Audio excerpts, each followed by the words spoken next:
ကျမဟာအစိတ်ပြင်းတဲ့အင်းဆက်ကောင်မောင်းတောင်းတဲ့ချီကိုအိုးတလုံးနဲ့ထည့်ထားခဲ့တယ်။တစ်ကောင်နဲ့တစ်ကောင်အပြန်အလှန်တက်ဖြတ်ခိုင်းပြီးတော့နောက်ဆုံးအသက်ရှင်ကျန်ရတဲ့တစ်ကောင်နဲ့တော့အစိတ်ပြင်းမွေးဖွားလာတဲ့နေ့မှာတော့ကျမဟာအန်ဩစရာကောင်းလောက်အဲ့ဒီပြိုင်ပွဲကိုအပြည့်အသက်လက်လွတ်လိုက်ပြီးတော့တောနက်ထဲကိုတယောက်တည်းပြန်ဝင်သွားခဲ့တယ်။စပင်မှာထိုးထားတဲ့ငွေစတိုးကိုဆွဲချွတ်လိုက်ပြီးတော့အစိတ်မွေပေါင်းတောင်းချီရှိတဲ့လှိုင်ငူတွေကိုစောက်ထိုးခုံချလိုက်ပါတော့တယ်။အတိတ်ဘဝတုန်းကညောင်ကျန်းရဲ့သူတော်စင်မဖြစ်လာဖို့အတွက်ကျမရဲ့နှလုံးသွေးကိုဖောက်ပြီးအစိတ်ကောင်ကိုနှစ်ရောညပါကျွေးမွေးခဲ့ရတာလူရွေးပွဲနောက်ဆုံးနေ့မှာတော့ကျမအသက်နဲ့လဲပြီးမွေးမြူခဲ့တဲ့ထိတ်တန်းအစိတ်ကောင်ဟာရွာလူကြီးရဲ့မြေးမလေးကျူးဝံရောင်စီကိုဒီရိုးတိုက်သွားခဲ့တယ်လူတွေရဲ့တောင်းတောင်းဖြတ်ဖြတ်ကြိုးစုပ်တဲ့နေကြတဲ့မှာကျူးဝံရောင်ဟာညောင်ကျန်းရဲ့သူတော်စင်မအစ်စ်ဖြစ်သွားပြီးတော့ကျမကတော့အစိတ်ကောင်ကိုခိုးယူတဲ့ကောက်ကျစ်တဲ့မိန်းမအဖြစ်သမုတ်ခံခဲ့ရတယ်ကျမရဲ့လက်နှစ်ဖက်စလုံးအဖြတ်ခံရပြီးတော့ငွေတောင်းချီရှိတဲ့ကူတွေကိုအပြစ်ခံခဲ့ရတယ်အယိုးတောင်မကြံအောင်အကိုက်ခံခဲ့ရတာပါအခုထိကျမနားမလည်နိုင်သေးဘူးကိုယ်တိုင်လက်ဆွဲပြီးတော့မွေးခဲ့တဲ့အကောင်ကဘာလို့ကျူးဝံရအောင်တခင်အဖြစ်အတိမတ်ပြူသွားတာလဲပြန်နိုးလာတဲ့အချိန်မှာတော့ကျမဟာညောင်ကျန်းရဲ့သူတော်စင်မအရွေးချယ်ခံရမယ့်နေ့ကိုပြန်ရောက်နေခဲ့ပါပြီကျူရှင်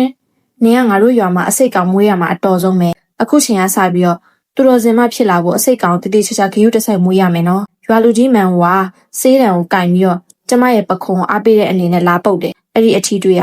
ကငွေကြိုက်ခံရတဲ့နာကျင်မှုတွေကြားရတဲ့ကျမကိုတတိပြောင်းဝင်လာစေခဲ့တယ်။ပတ်ဝန်းကျင်ကိုကြည့်လိုက်ရင်လည်းကျမရင်ထဲမှာစို့တက်သွားတယ်။ဒီလိုအချိန်ခါသမယကိုကျမပြောင်းဝင်စားလိမ့်မယ်လို့မထင်ထားခဲ့ဘူး။မန်ဟိုကကျမကိုမျှော်လင့်ချက်အပြည့်နဲ့ကြည့်နေခဲ့ပေမဲ့ကျမရင်ထဲမှာတော့ကျေးဇူးတင်စိတ်နည်းနည်းမှမရှိဘဲနဲ့ယွန်ရှာမုန်းတီးမှုတွေပဲပြည့်နေနေခဲ့တယ်။တုံရင်နေတဲ့ခန္ဓာကိုယ်နဲ့ယွန်ရှာစိတ်ကိုအောင်အေးထားပြီးတော့သူ့လက်ကိုဖယ်ထုတ်လိုက်ရင်းနဲ့အတင်းပြုံးပြလိုက်တယ်။အဖိုးမန်ဟိုသမီးအစွမ်းကုန်စူးစမ်းမှာပါစိတ်ထဲမှာတော့အတိတ်ဘဝအမှန်တရားကိုငါသိအောင်လုပ်ရမယ်မန်ဟိုရဲ့စကားကိုနားထောင်ပြရနဲ့ကျမအိမ်ကိုပျော်ပျော်ကြီးပြန်လာခဲ့တယ်ရှေးအောင်ကျန်းစာကိုဖွင့်ဖက်ကြည့်လိုက်တော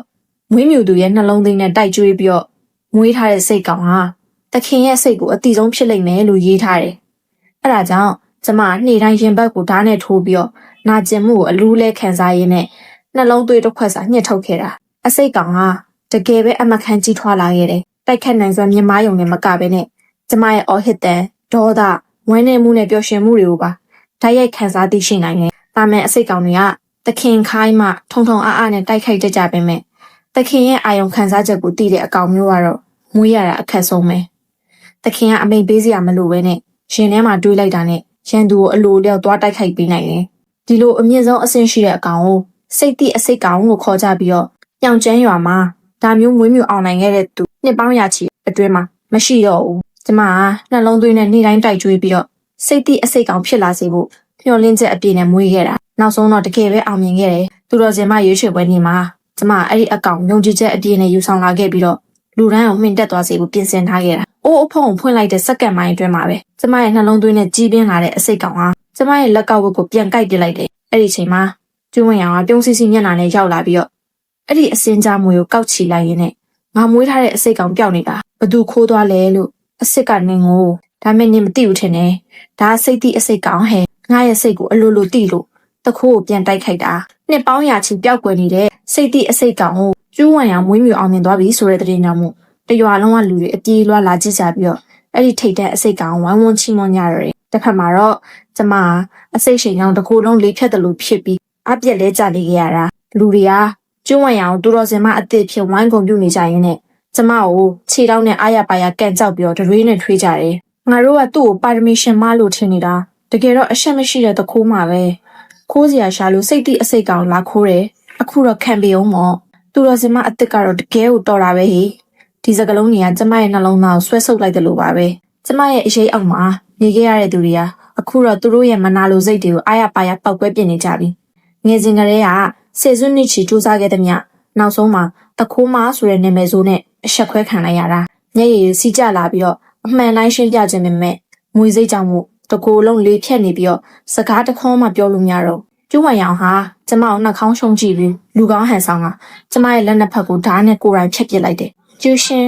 ငွေစိတ်ကအယိုးရဲ့အထိရောက်နေပြီဒီလိုလုံးမှနင့်အသက်ကိုကယ်နိုင်မှာနင်ကသူတော်စင်မဖြစ်ချင်စွာကြည်ပြီးအစိတ်ကောင်ကိုခိုးမိရမလားရပါတယ်ငါညော့အပြစ်မယူပါဘူးလက်အဖြတ်ခံရတဲ့နာကျင်မှုကြောင့်ကျမမျက်လုံးတွေတွေးရောင်ပတ်မတက်နှိမ့်မြန်းလာခဲ့တယ်လူတွေကတော့ကျူးဝံရောင်တော်လဲတော်တယ်စိတ်လဲကောင်းတယ်ဆိုပြီးတော့ ကောင်းငင်ကရွေးချယ်လိုက်တဲ့သူတော်စင်မအစ်စ်ပါပဲလို့ဝိုင်းချီးမွမ်းကြပြန်တယ်ကျမကတော့မျောလင်းချက်မဲ့စွာနဲ့ကျဲမြင့်မော်လဲကျနေကြရတာငါမခိုးဒါငါအတန်နဲ့လဲပြီးတော့မွေးထားတဲ့အကောင်မလို့ပြောချင်ပေမဲ့စကားမပြောနိုင်ခင်မှာတင်ရွာသားတွေကကျမကိုရွာပြောင်းလှုပ်ပစ်ပြီးအသေးခံခိုင်းလိုက်ကြတယ်တွေးထွက်လွန်ပြီးတော့တေကန်ဒီအချိန်မှာတစုံတယောက်ကကျမကိုသတိမအောင်လုပ်ပြီးတော့မွေတောင်းချီရှိတဲ့ခုတွေကိုပစ်ချလိုက်ပြန်တယ်မွေတွေဝိုင်းကိုက်ဆုပ်ယူနေတဲ့နာကျင်မှုဟာအယိုးရဲ့အထိစိတ်ဝင်နေခဲ့တာကျမလည်းမြင်မြင်သေးဝအောင်ကိုရှာကိုအပြက်ကိုက်ပစ်လိုက်ရတယ်တေကန်ဒီစက္ကန့်မှအထိကျမနားမလည်နိုင်ခဲ့တာကိုယ်တိုင်မွေးခဲ့တဲ့မွေရဘာလို့သူ့ကိုတခင်အဖြစ်လက်ခံသွားတာလဲဆိုတာပါပဲဘယ်အဆင့်မှမှားသွားခဲ့ရလဲဒီဘဝမှာတော့အဲ့ဒီအကောင်ကျမဘယ်တော့မှထပ်မမွေးတော့ဒါဆိုရင်ဘာပြဿနာမှမရှိတော့ဘူးမလားဒီချိန်မှာတော့ငါရဲ့ကံစမောင်ငါကိုယ်တိုင်မဖြစ်မနေပြောင်းလဲပြရမယ်ကျမကမန်ဟိုရဲ့အိမ်ကနေထွက်မလာမချင်းညနာကိုအတင်းပြုံးထားခဲ့ရတယ်အတိတ်ဘဝတုန်းကလည်းမန်ဟိုကကျမကိုဒီလိုပဲအားပေးပြီးတူတော်စင်မရွေးချယ်ပွဲကိုလှုပ်ခဲ့တာတန်ဖိုးကြီးတဲ့ဆေးဘက်ဝင်အပင်တွေကိုပါအများကြီးပေးပြီးအစိတ်ကောင်မွေးခိုင်းနေတာရွာသူရွာသားတွေရဲ့ကြီးညိုလေးစားမှုကိုအပြည့်အဝရရှိထားတဲ့အဲ့ဒီရွာလူကြီးကိုအတိတ်ဘဝတုန်းကကျမတကယ်ပဲကြီးညိုလေးစားပြီးတော့ကျေးဇူးတင်ခဲ့မိရသူ့အပေါ်ဘာတန်တရားမှမရှိခဲ့ဘူးငငယ်ကလေးကသဘောကောင်းပြီးတော့ကလေးတွေကိုအစိတ်ကောင်မွေးနည်းကိုအသေးစိတ်တင်ပေးခဲ့တာလေသူ့ရဲ့နှွေးထွေးတဲ့အပြုံးတွေကလူတိုင်းကိုရင်းနှီးစေခဲ့တယ်လို့ကျမရဲ့အတက်ပညာအများစုကိုလည်းသူကိုယ်တိုင်ပဲတင်ပေးခဲ့တာကျမရင်ထဲမှာသူ့ကိုဆရာတယောက်လိုတင်မကဘဲနဲ့မိသားစုဝင်တယောက်လိုပါသတ်မှတ်ထားခဲ့တာပါနောက်ဆုံးမှာတော့သူတို့တွေပူပေါင်းသွားပြီးတော့ကျမရဲ့စိတ်တိအစိတ်ကောင်ကိုခိုးယူသွားခဲ့ကြတယ်ညောင်ကျန်းရဲ့သူတော်စင်မဖြစ်လာတဲ့သူကတော့မန်ဟိုးရဲ့မိမလေးကျူးဝိုင်အောင်ပါပဲအတိတ်ဘဝကဘာတွေမှားသွားခဲ့လဲဆိုတာကိုကျမခုထိတွေးလို့မရသေးဘူးဒီတစ်ခါတော့ကျမအစင်းကြားမွေကိုမမွေးတော့ဘူးမန်ဟိုတင်ပေးခဲ့တဲ့အတက်ပညာတွေကိုလည်းလုံးဝမသုံးတော့ဘူးဒါဆိုရင်ဘာပြဿနာမှရှိလာနိုင်တော့မှာမဟုတ်ဘူးကျမကမွေးရပါပါရမီပါပြီးသားဆယ်စုနှစ်တစုကျော်အောင်စိတ်ပိုးကောင်မွေးမြူခြင်းမနာတဲ့စူးစမ်းလာခဲ့တာသူတော်စင်မယာတို့ကမူလကလေးကကျမဟာပဲဖြစ်ရမှာဒီတစ်ချိန်မှာတော့ကျမကိုနှိပ်စက်ခဲ့တဲ့သူတွေကိုအကျွေးပြန်ဆက်ခိုင်းရမယ်ငါချီပွားအောင်မှာဒူးထောက်ပြီးအပြစ်ဝင်ခံစေရမယ်အိမ်ပြန်ရောက်တာနဲ့မြေအိုးအဖုံးကိုဖွင့်လိုက်တော့အထဲမှာအစင်းကြားမွေပေါက်လေးရှိနေတယ်သူကကျမကိုမော့ကြည့်နေနဲ့ပြင်ဆင်ထားလိုက်တော့ကျမကအရင်လိုအစာတွေမကျွေးတော့ဘဲနဲ့ကျူတင်ပြင်ဆင်ထားတဲ့အစိတ်မုံတွေကိုအိတ်ထဲကနေထုတ်ယူလိုက်ပြီးတော့ညီအိုးတွေကိုအကုန်တွန်ထည့်ပြီးအဖုံးပိတ်လိုက်ပါတော့တယ်အထက်ကမွေလေးဟာအသက်လူပြီးအိုးကောင်းနဲ့အတင်းတိုက်ရင်နဲ့ရုံးကန်နေတော့တာပဲအိုးတိုက်တန်တွေကကျမရင်ကိုလာရိုက်ခတ်နေတယ်လို့ပဲအဲ့ဒီမွေကိုကျမနှစ်အကြာကြီးအကျဉ်းသားတွေပေးပြီးတိတိကျကျမွေးခဲ့တာတန်ရောစင်တော့ရှိနေတာပေါ့အတိတ်ဘဝကအကိုက်ခံရပြီးတော့တည်ခဲ့ရတဲ့နာကျင်မှုကိုတွေးမိတဲ့အခါမှာတော့ကျမစိတ်ကိုပြန်ပြီးတော့ရက်ဆက်လိုက်တယ်အခုတုံးလိုက်တဲ့အစိတ်မုံကကျမကိုယ်တိုင်တော့ဖြည့်စည်းမရှိတဲ့အပြင်အပြင်းစားအစိတ်အပြင်းမလို့အိုးရရမွေရတေးမှတေးကြပေါ့ပါပဲလမ်းဆုံးရောက်မှတော့နောက်ပြန်လှည့်စရာမရှိတော့ဘူးအတိတ်ကအဖြစ်ဆိုးမျိုးအဖြစ်မခံနိုင်တော့ဘူးကျမရဲ့အကြည့်တွေကပို့ပြီးတော့ပြတ်သားလာတယ်အိုးလေးငြိမ်သက်သွားတဲ့အထိစောင့်ပြီးအဖုံးဖွင့်ကြည့်လိုက်တော့မွေလေးတေသွားခဲ့ပြီကျမတက်ပြင်းရှည်ချလိုက်မိတယ်ကဲဒီတစ်ခါတော့ကျူးဝိုင်အောင်နင်ငါအကောင်ဘလို့လို့မလဲဆိုတာကြည့်ကြသေးတာပေါ့ချင်းနာအောင်လွဲဝစ်ဆောင်အစ်စ်လဲပြီးတောနဲ့ထဲကိုကျမတမ်းမတ်စွာဝင်ခဲ့တော့တယ်အတိတ်ဘဝတုန်းကစင်းကြားမွေလေးအတွက်တောထဲဝင်ပြီးဆေးမြစ်တွေရှာဖွေကျွေးခဲ့ရတာကပရံပေါ်မှာနေမင်းနဲ့လာမင်းရဲ့အစီနှစ်တွေကိုနှစ်ပေါင်းထောင်ချီစုပ်ယူထားတဲ့အ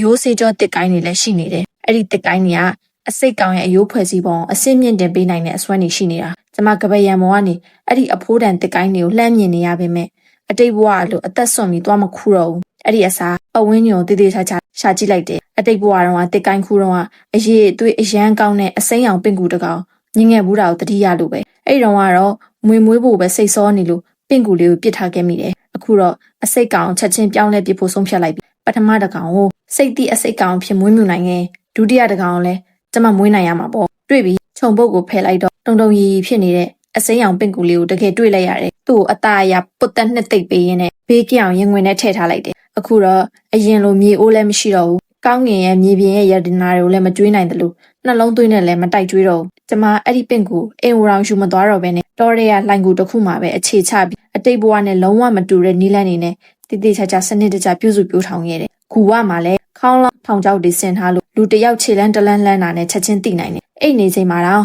မတော်တဆမှုမဖြစ်အောင်လို့အမြဲတမ်းနုံနုကြကြနေခဲ့တာဒီလိုနဲ့ဝေးလံတဲ့လှိုင်ကူထဲမှာပင့်ကူလေးနဲ့အတူလောက်ဝက်လောက်နေထိုင်ခဲ့ပြီးတော့ဝစ်စုံတွေစုပ်ပြဲသွားလို့အဝစ်လဲဖို့ရွာကိုခဏပြန်လာခဲ့ရတယ်။ရွာဝကိုဖျက်လာနေတော့ရွာသား2ယောက်ရဲ့အတင်းပြောတံကိုကြားလိုက်ရတယ်။ကျူးရှင်းဒီတစ်ခေါက်ဘလို့အစိတ်မျိုးကိုမွေးမလဲမသိဘူးနော်။ငါတို့မျိုးဆက်ထဲမှာသူ့ပဲသူတော်စင်မဖြစ်ဖို့အရေးချင်းရှိဆုံးမပြောနိုင်ဘူးလေကျူးရှင်းရွာထဲကနေပျောက်နေတာလောက်ဝက်လောက်တောင်ရှိနေပြီ အစွမ်းကုန်စူးစမ်းနေတာဖြစ်မယ်။ဒါနဲ့ပါရမီတာမယ်မဲ့ရှိတဲ့ကျူးဝမ်ရောင်လဲအစိမ်းရောင်ပင့်ကူတကောင်မွေးထားတယ်လို့ကြားတယ်။ဘသူ့ကိုမှတော့ထုတ်မပြဘူးတဲ့။သူတို့ထွက်သွားတာနဲ့ကျမအမှင်သက်ပြီးကြံခဲ့ရတော့တယ်။မွေးလို့ရတဲ့အစိတ်ကောင်တွေအများကြီးရှိရတဲ့ကျူးဝမ်ရောင်ကအစိမ်းရောင်ပင့်ကူကိုမှတူအောင်လာပြီးမွေးနေရတာလေ။ကဘာပေါ်မှာဒီလောက်ထိတိုက်ဆိုင်မှုဆိုတာရှိနိုင်မှာမလား။ကျမလုံးဝမယုံဘူး။အတိတ်ဘဝတုန်းကကျမအစိတ်မိနေလို့စင်ကြေပေးခွင့်မရခဲ့တဲ့အချိန်မှာကျူးဝမ်ရောင်ကအဲ့ဒီမွေးကိုသူမွေးထားတာလို့လိန်ပြောခဲ့တယ်။လူလေးစားခံနေရတဲ့ရွာလူကြီးမန်ဟိုဝါတောင်မှကျူးဝမ်ရောင်နှလုံးသွေးနဲ့မွေးထားတာအောင်ကိုယ်တိုင်မြင်ခဲ့ပါတယ်လို့သက်သေထွက်ပေးခဲ့တာ။အဲ့တုန်းကကျမစကားမပြောနိုင်လို့ခေါင်းကိုပဲအတင်းခါရမ်းပြီးအငင်းပွားခဲ့ရပေမဲ့မန်ဟိုကနင်ခိုးပါတယ်လို့ဝန်ခံအစိတ်ဖြည့်စေးပေးမယ်လို့ချင်းချောက်ခဲ့သေးတယ်။ဝိုင်းကြည့်နေတဲ့လူတွေကလည်းကျမကိုလက်ညှိုးထိုးပြီးသက်သေခိုင်လုံနေတာတော့မှညင်းနေသေးတယ်။အရှက်မရှိတဲ့တကူမှပါရမီရှင်မလို့ထင်နေတာတကယ်တော့သူများအစိတ်ပိုးကောင်လိုက်ခိုးတဲ့သူပဲလို့ဝိုင်းဆဲကြတာကျွန်တော်တို့မြောင်ရွာရဲ့စီကံအရာအစိတ်ကောင်ခိုးတဲ့သူကိုရွာနေမောင်းထုတ်ရမယ်မြောင်ရွာသားတို့ကျူးရှင်းကိုရွာနေနဲ့မြန်မောင်းထုတ်ကြဆိုငါတို့ရွာနဲ့ပဲပြက်လိမ့်မယ်ကျမမျက်ရည်တွေစီးကျလာရင်းနဲ့တုံရင်နေတဲ့လက်ချောင်းတွေနဲ့ရှင်ဘက်အင်ဂျီကိုဆွဲဟလိုက်တယ်နေ့တိုင်းနှလုံးသွေးဖောက်ပြီးမွေးမြူခဲ့ရတဲ့အမာရွတ်အထက်ကိုလူတိုင်းမြင်အောင်အတင်းပြခဲ့တာကျူးဝမ်ရောင်ကလက်ဦးမှုယူပြီးကျမလက်ကိုကန်ထုတ်လိုက်တယ်ပြီးတော့သူမရဲ့ရှင်ဘက်ကအမာရွတ်ကိုပြန်ပြပြီးငိုယိုအော်ဟစ်တော့တာပဲငါလည်းစိတ်တိအစိတ်ကောင်ရဖို့နှလုံးသွေးနဲ့နေ့တိုင်းတိုက်ကြွေးပြီးအပင်ပန်းခံခဲ့ရတာပါကျူရှင်နင်ကပါရမီရှင်ဆိုတာငါသိပါတယ်ငါကပါရမီမရှိတဲ့သူမလို့ငါရဲ့အစိတ်ကောင်ဒီလောက်အထိရုံမာဆိုခိုးစရာလို့လားသူမကမိုးရံကြောင်ကြွေလူမတက်ပန်းမွန်လေးတပွင့်လို့တနာစပွဲအသေးတန်ကိုပြနေတော့တာဝိုင်းကြည့်နေတဲ့လူတွေကကျူးဝမ်ရောင်ဘက်ကနေနာကြီးပေးကြပြီးကျမကိုမနာလိုစိတ်ကြီးတဲ့မိမရုပ်ကြီးဖြစ်တတ်မှတ်လိုက်ကြတော့တယ်အဲ့ဒီနောက်မှာတော့ကျူးဝမ်ရောင်ကကျမကိုကဲတင်ချင်အောင်ဆောင်ပြီးလက်နှစ်ဖက်ကိုဖြတ်ကျိုးနဲ့တုပ်ပြီးမွေတောင်းချီရှိတဲ့ကူလေးကိုပစ်ချလိုက်တော့တယ်။မွေတွေကကျမရဲ့အသားတွေကိုကိုက်ခဲစားတောက်ပြီးအယိုးတွေကိုတစ်စစ်ချင်းကိုက်ဝါနေတဲ့အချိန်မှာတော့ကျူးဝမ်ရောင်ကညောင်ကျန်းရဲ့သူတော်စင်မဝစ်စုံကြီးကိုဝစ်စင်ပြီးလူတိုင်းရဲ့ဥချခြင်းကိုခံယူနေခဲ့တာပေါ့။ကျမအသက်နဲ့လဲပြီးမွေးထားတဲ့အစင်းကြားမွေကြီးကိုပွေ့ချင်ရင်းနဲ့တရွာလုံးမှာအတောက်ပဆုံးဖြစ်နေခဲ့တယ်။တစ်ဖက်မှာတော့ကျမရဲ့လက်နှစ်ဖက်ကလည်းပြတ်တော့ရှာပါအကိုက်ခံရပြီးတေဆုံးခဲ့ရတယ်။အသက်30အထိရောက်ခဲ့တော့မှအဲ့ဒီညအဖြစ်ဆိုတွေးမိတိုင်းမျက်လုံးမမိတ်နိုင်ဘူးအတိတ်ကိုပြန်တွေးမိရင်လည်းကျမမျက်ရည်တွေထပ်မံစီးကျလာပြန်တယ်အစိမ်းရောင်ပင့်ကူကြီးတကောင်ကြောင်းနဲ့ပဲငါဘဝပြည့်ရတော့မလားအေးမတွေ့ရင်လည်းမတွေ့စင်နဲ့ပေါ့ငါဆက်မမွေးတော့ဘူးကျမရဲ့အကြည့်တွေမှိမ့်မိန်သွားပြီးတော့ရင်ဝင်ထဲကိုလက်နိုင်ကဖြစ်ခနဲ့အတန်နဲ့အတူလောက်ဝက်လောက်မွေးထားတဲ့အစိမ်းရောင်ပင့်ကူလေးကိုလက်ထဲတင်အစိမ်းလိုက်တက်ပစ်လိုက်ပါတော့တယ်အစိမ်းရောင်အရည်တွေလက်ထဲစိမ့်ထွက်လာတယ်ကျမစိတ်ကိုတင်းငင်အောင်ထားပြီးအင်ကြီးလက်နဲ့မျက်နှာပေါ်ကအရည်တွေကိုတန့်စင်အောင်တုပ်လိုက်တယ်ပြီးတော့အိမ်ထဲမှာနာရီပေါင်းများစွာအကြာကြီးထိုင်စင်းစားနေခဲ့မိတယ်နောက်ဆုံးမှာတော့အရှင်းလင်းဆုံးနဲ့အယိုးရှင်းဆုံးနည်းလမ်းကိုသုံးဖို့ဆုံးဖြတ်လိုက်တယ်ဒါကညောင်လူမျိုးတွေအစိတ်ကောင်စတင်မွေးမြူကစားသုံးတဲ့ရှေးဟောင်းနည်းလမ်းပဲဒါပေမဲ့နည်းပညာတွေတိုးတက်လာတော့ဒါမျိုးမသုံးကြတော့တာကြပြီကျမကအစိတ်ရှိတဲ့အင်းဆက်ပေါင်းအစုံအလင်10ကနန်းလောက်ကိုဖမ်းယူပြီးတော့အစိတ်အိုးကြီးတဲ့ကိုထည့်အဖုံးပိတ်ပြီးတော့နောက်ဆုံးတစ်ကောင်ကြံတဲ့အထိအချင်းချင်းတက်ဖြတ်ခိုင်းလိုက်တယ်မတူညီတဲ့အကောင်မျိုးစိတ်ပေါင်းစုံထည့်ထားတာမလို့နောက်ဆုံးဘယ်အကောင်တက်ရှင်ကြရင်မလဲဆိုတာကျမကိုယ်တိုင်တော့မခံမန်းနိုင်ဘူးဒါဆိုရင်တော့ကျူးဝမ်ရောင်ရဲ့အကောင်နဲ့တူစရာအကြောင်းမရှိတော့ဘူးတနည်းပြောရရင်ဒီနည်းနဲ့မွေးတဲ့အကောင်ကကျူးဝမ်ရောင်သခင်အဖြစ်လုံးဝလက်ခံမှာမဟုတ်တော့ဘူးကျမကရင်တထိတ်ထိတ်နဲ့ရက်နှဲငယ်လောက်ဆောင်ဆိုင်နေခဲ့တယ်အိုးရဲကလှုပ်ရှားတန်တွေတဖြည်းဖြည်းငြိမ်သက်သွားပြီးတော့နောက်ဆုံးအသက်ရှင်ကျင်ရခဲ့တဲ့အကောင်တစ်ကောင်နဲ့ရဲ့အော်တန်တက်တက်လေးထွက်လာခဲ့တယ်အိုးဖုံအသားအရာဖွင့်ကြည့်လိုက်တော့အောက်ခြေမှာသွေးရိုင်နေပိုးကောင်အသေးကောင်တွေနဲ့အတူအမာရွတ်တစ်ချက်မှမရှိဘဲနဲ့ပြည့်ပြည့်စုံနေတဲ့အစိတ်ကောင်တစ်ကောင်ကိုတွေ့လိုက်ရတယ်။သူ့ရဲ့ရုပ်ပိုင်းဆိုင်ရာကတော့အလွန်ထူးဆန်းလွန်းနေတယ်။ပိုးကောင်မျိုးစုံမွေးထားတဲ့တတဝါဆန်ကြီးလိုပဲ။ပင့်ကူရဲ့ခြေထောက်၊မွေရဲ့မျက်လုံး၊ရွှေပိုးကောင်ရဲ့အခွန်၊ကင်းချင်ညာရဲ့ကြောပြင်းနဲ့ဖားရဲ့ဝမ်းပိုက်ဒီလိုထူးထူးဆန်းဆန်းထွက်လာတဲ့အစိတ်ပိုးကောင်ကိုကျမကိုယ်တိုင်တော့နာမည်မခေါ်တတ်ဘူး။ကြည့်ရတာတကယ်ကိုကြောက်စရာကောင်းလာတယ်။ကျမရင်ထဲမှာအတိုင်းမသိဝမ်းသာသွားပြီးတော့ကိုသားကိုလိဖြတ်ပြီးတော့မှအဲ့ဒီအစိတ်ပိုးကောင်ဆက်လက်မွေးမြူသွားခဲ့တယ်။ဘာလို့လဲဆိုတော့သူကကဘာပေါ်မှာတကောင်လဲတော့အစိတ်ပိုးကောင်ဖြစ်ပြီးကျမတယောက်တည်းရဲ့အပိုင်မလို့ပဲကျမကသူ့ကိုအထူးတက်လဲတန်မိုးထားပြီးဘသူမှမမြင်နိုင်အောင်ရင်ဝင်ထဲမှာပဲအမြဲတမ်းဟွက်ထားခဲ့တယ်သူ့ရဲ့ပါရမီကမွေနဲ့ပင့်ကူထက်အစိတ်ပေါင်းများစွာတာလွန်နေ3ရက်အတွင်းမှာနဲ့စိတ်တိအစိတ်ကောင်ဖြစ်ကြီးထွားလာခဲ့ပြီကျမအိုးအဖုံးကိုတည်တည်ချာချာဖွင့်ပြီးတော့စစ်ဆေးဖို့ပြင်လိုက်တယ်ဘာလို့လဲဆိုတော့စိတ်တိအစိတ်ကောင်ကသူ့တခင်ကိုဘယ်တော့မှပြန်မကိုက်လို့ပဲကျမလက်ချောင်းကိုအိုးရဲဖြည်းဖြည်းချင်းနှိုက်လိုက်တော့အဲ့ဒီအစိတ်ပိုးကောင်လေးကကျမအနံ့ကိုတည်တည်ချာချာနမ်းပြီးကျ ကျမရဲ့လက်ညှိုးအားရပါရအမီးရကိုက်ပစ်လိုက်ပါတော့တယ်ပြင်းထန်တဲ့နာကျင်မှုကြောင့်ကျမမျက်စိတွေပြဝေသွားခဲ့ရတယ်ကံကောင်းလို့စောစောကလေးကဖြည့်စည်းကိုပါဇက်ထဲငုံထားလို့သာမလဲကြပဲခံနိုင်ရင်ရှိနေတာဒါဘာဖြစ်တာလဲဘာလို့ငါ့ကိုတခင်အဖြစ်ထပ်ပြီးအတိမတ်မပြူရပြန်တာလဲအဲ့ဒီအစိတ်ပိုးကောင်ကအိုးထဲမှာ2ပတ်3ပတ်လောက်ပတ်ချလဲပြေးပြီးနောက်ဆုံးတော့အရက်မျက်နှာတစ်ခုဘက်ကိုလှည့်ပြီးတော့အော်နေတော့တာပေါ့သူလှည့်ပြနေတဲ့အရက်မျက်နှာကိုကျမမော့ကြည့်လိုက်တော့လူသူကင်းဝေးတဲ့တောင်ငုံပေါ်ကအိမ်တစ်လုံးအဲ့ဒီအိမ်မှာနေတဲ့လူကတယောက်ပဲရှိတယ်ကျူးဝမ်ရောင်ပေါ့ဒီအစိတ်ပိုးကောင်ကကျူးဝမ်ရောင်ရဲ့မျက်နှာကိုတော့မှတခါမှမမြင်ဘူးပဲနဲ့ဘာလို့အတိတ်ဘဝမွေလိုပဲသူမကိုပဲတခင်အဖြစ်တတ်မှတ်နေရပြန်တာလဲရှင်ဘက်ထဲကနေတွေ့ပြတ်မတက်အေးစိတ်မှုကြီးကထိုးတက်လာပြီးတကိုယ်လုံးတုံရင်လာတယ်ဒါကောင်းငင်ဘုံရဲ့အလိုတော်တကယ်ပဲလားငါဘယ်ကိုပဲရောက်ငါဘလို့ပိုးကောင်ပဲမွေနောက်ဆုံးတော့ကျူးဝမ်ရောင်စီကိုပဲရောက်သွားတာပါပဲလားပြီးရင်ကျမတခိုးမအဖြစ်သမုတ်ခံရပြီးဂုံပလင်မော်ကနေရွှွန့်နွန်နဲ့ကိုအနင်းခံရအောင်မလားဒါငါရဲ့ကံကြမ္မာအစ်စ်လားဘယ်နေရာမှာမှားနေရလဲကျမအသေးအတန်စဉ်းစားနေတော့အိမ်တကားလာခောက်တန်ကြားလိုက်ရတယ်ကျမစိတ်လွင့်နေရင်တကားသွားဖွင့်လိုက်တော့စူးရှာတဲ့နေအောင်ဒီကြောင့်မို့မျက်စိကိုတန်းမဖွင့်နိုင်ဘူးမျက်စိအသားကျသွားလို့တေးသေးချာချာကြည့်လိုက်တဲ့အခါမှာတော့တကားဝမှာရက်နေတဲ့သူကကျူးဝမ်ရောင်ဖြစ်နေခဲ့တယ်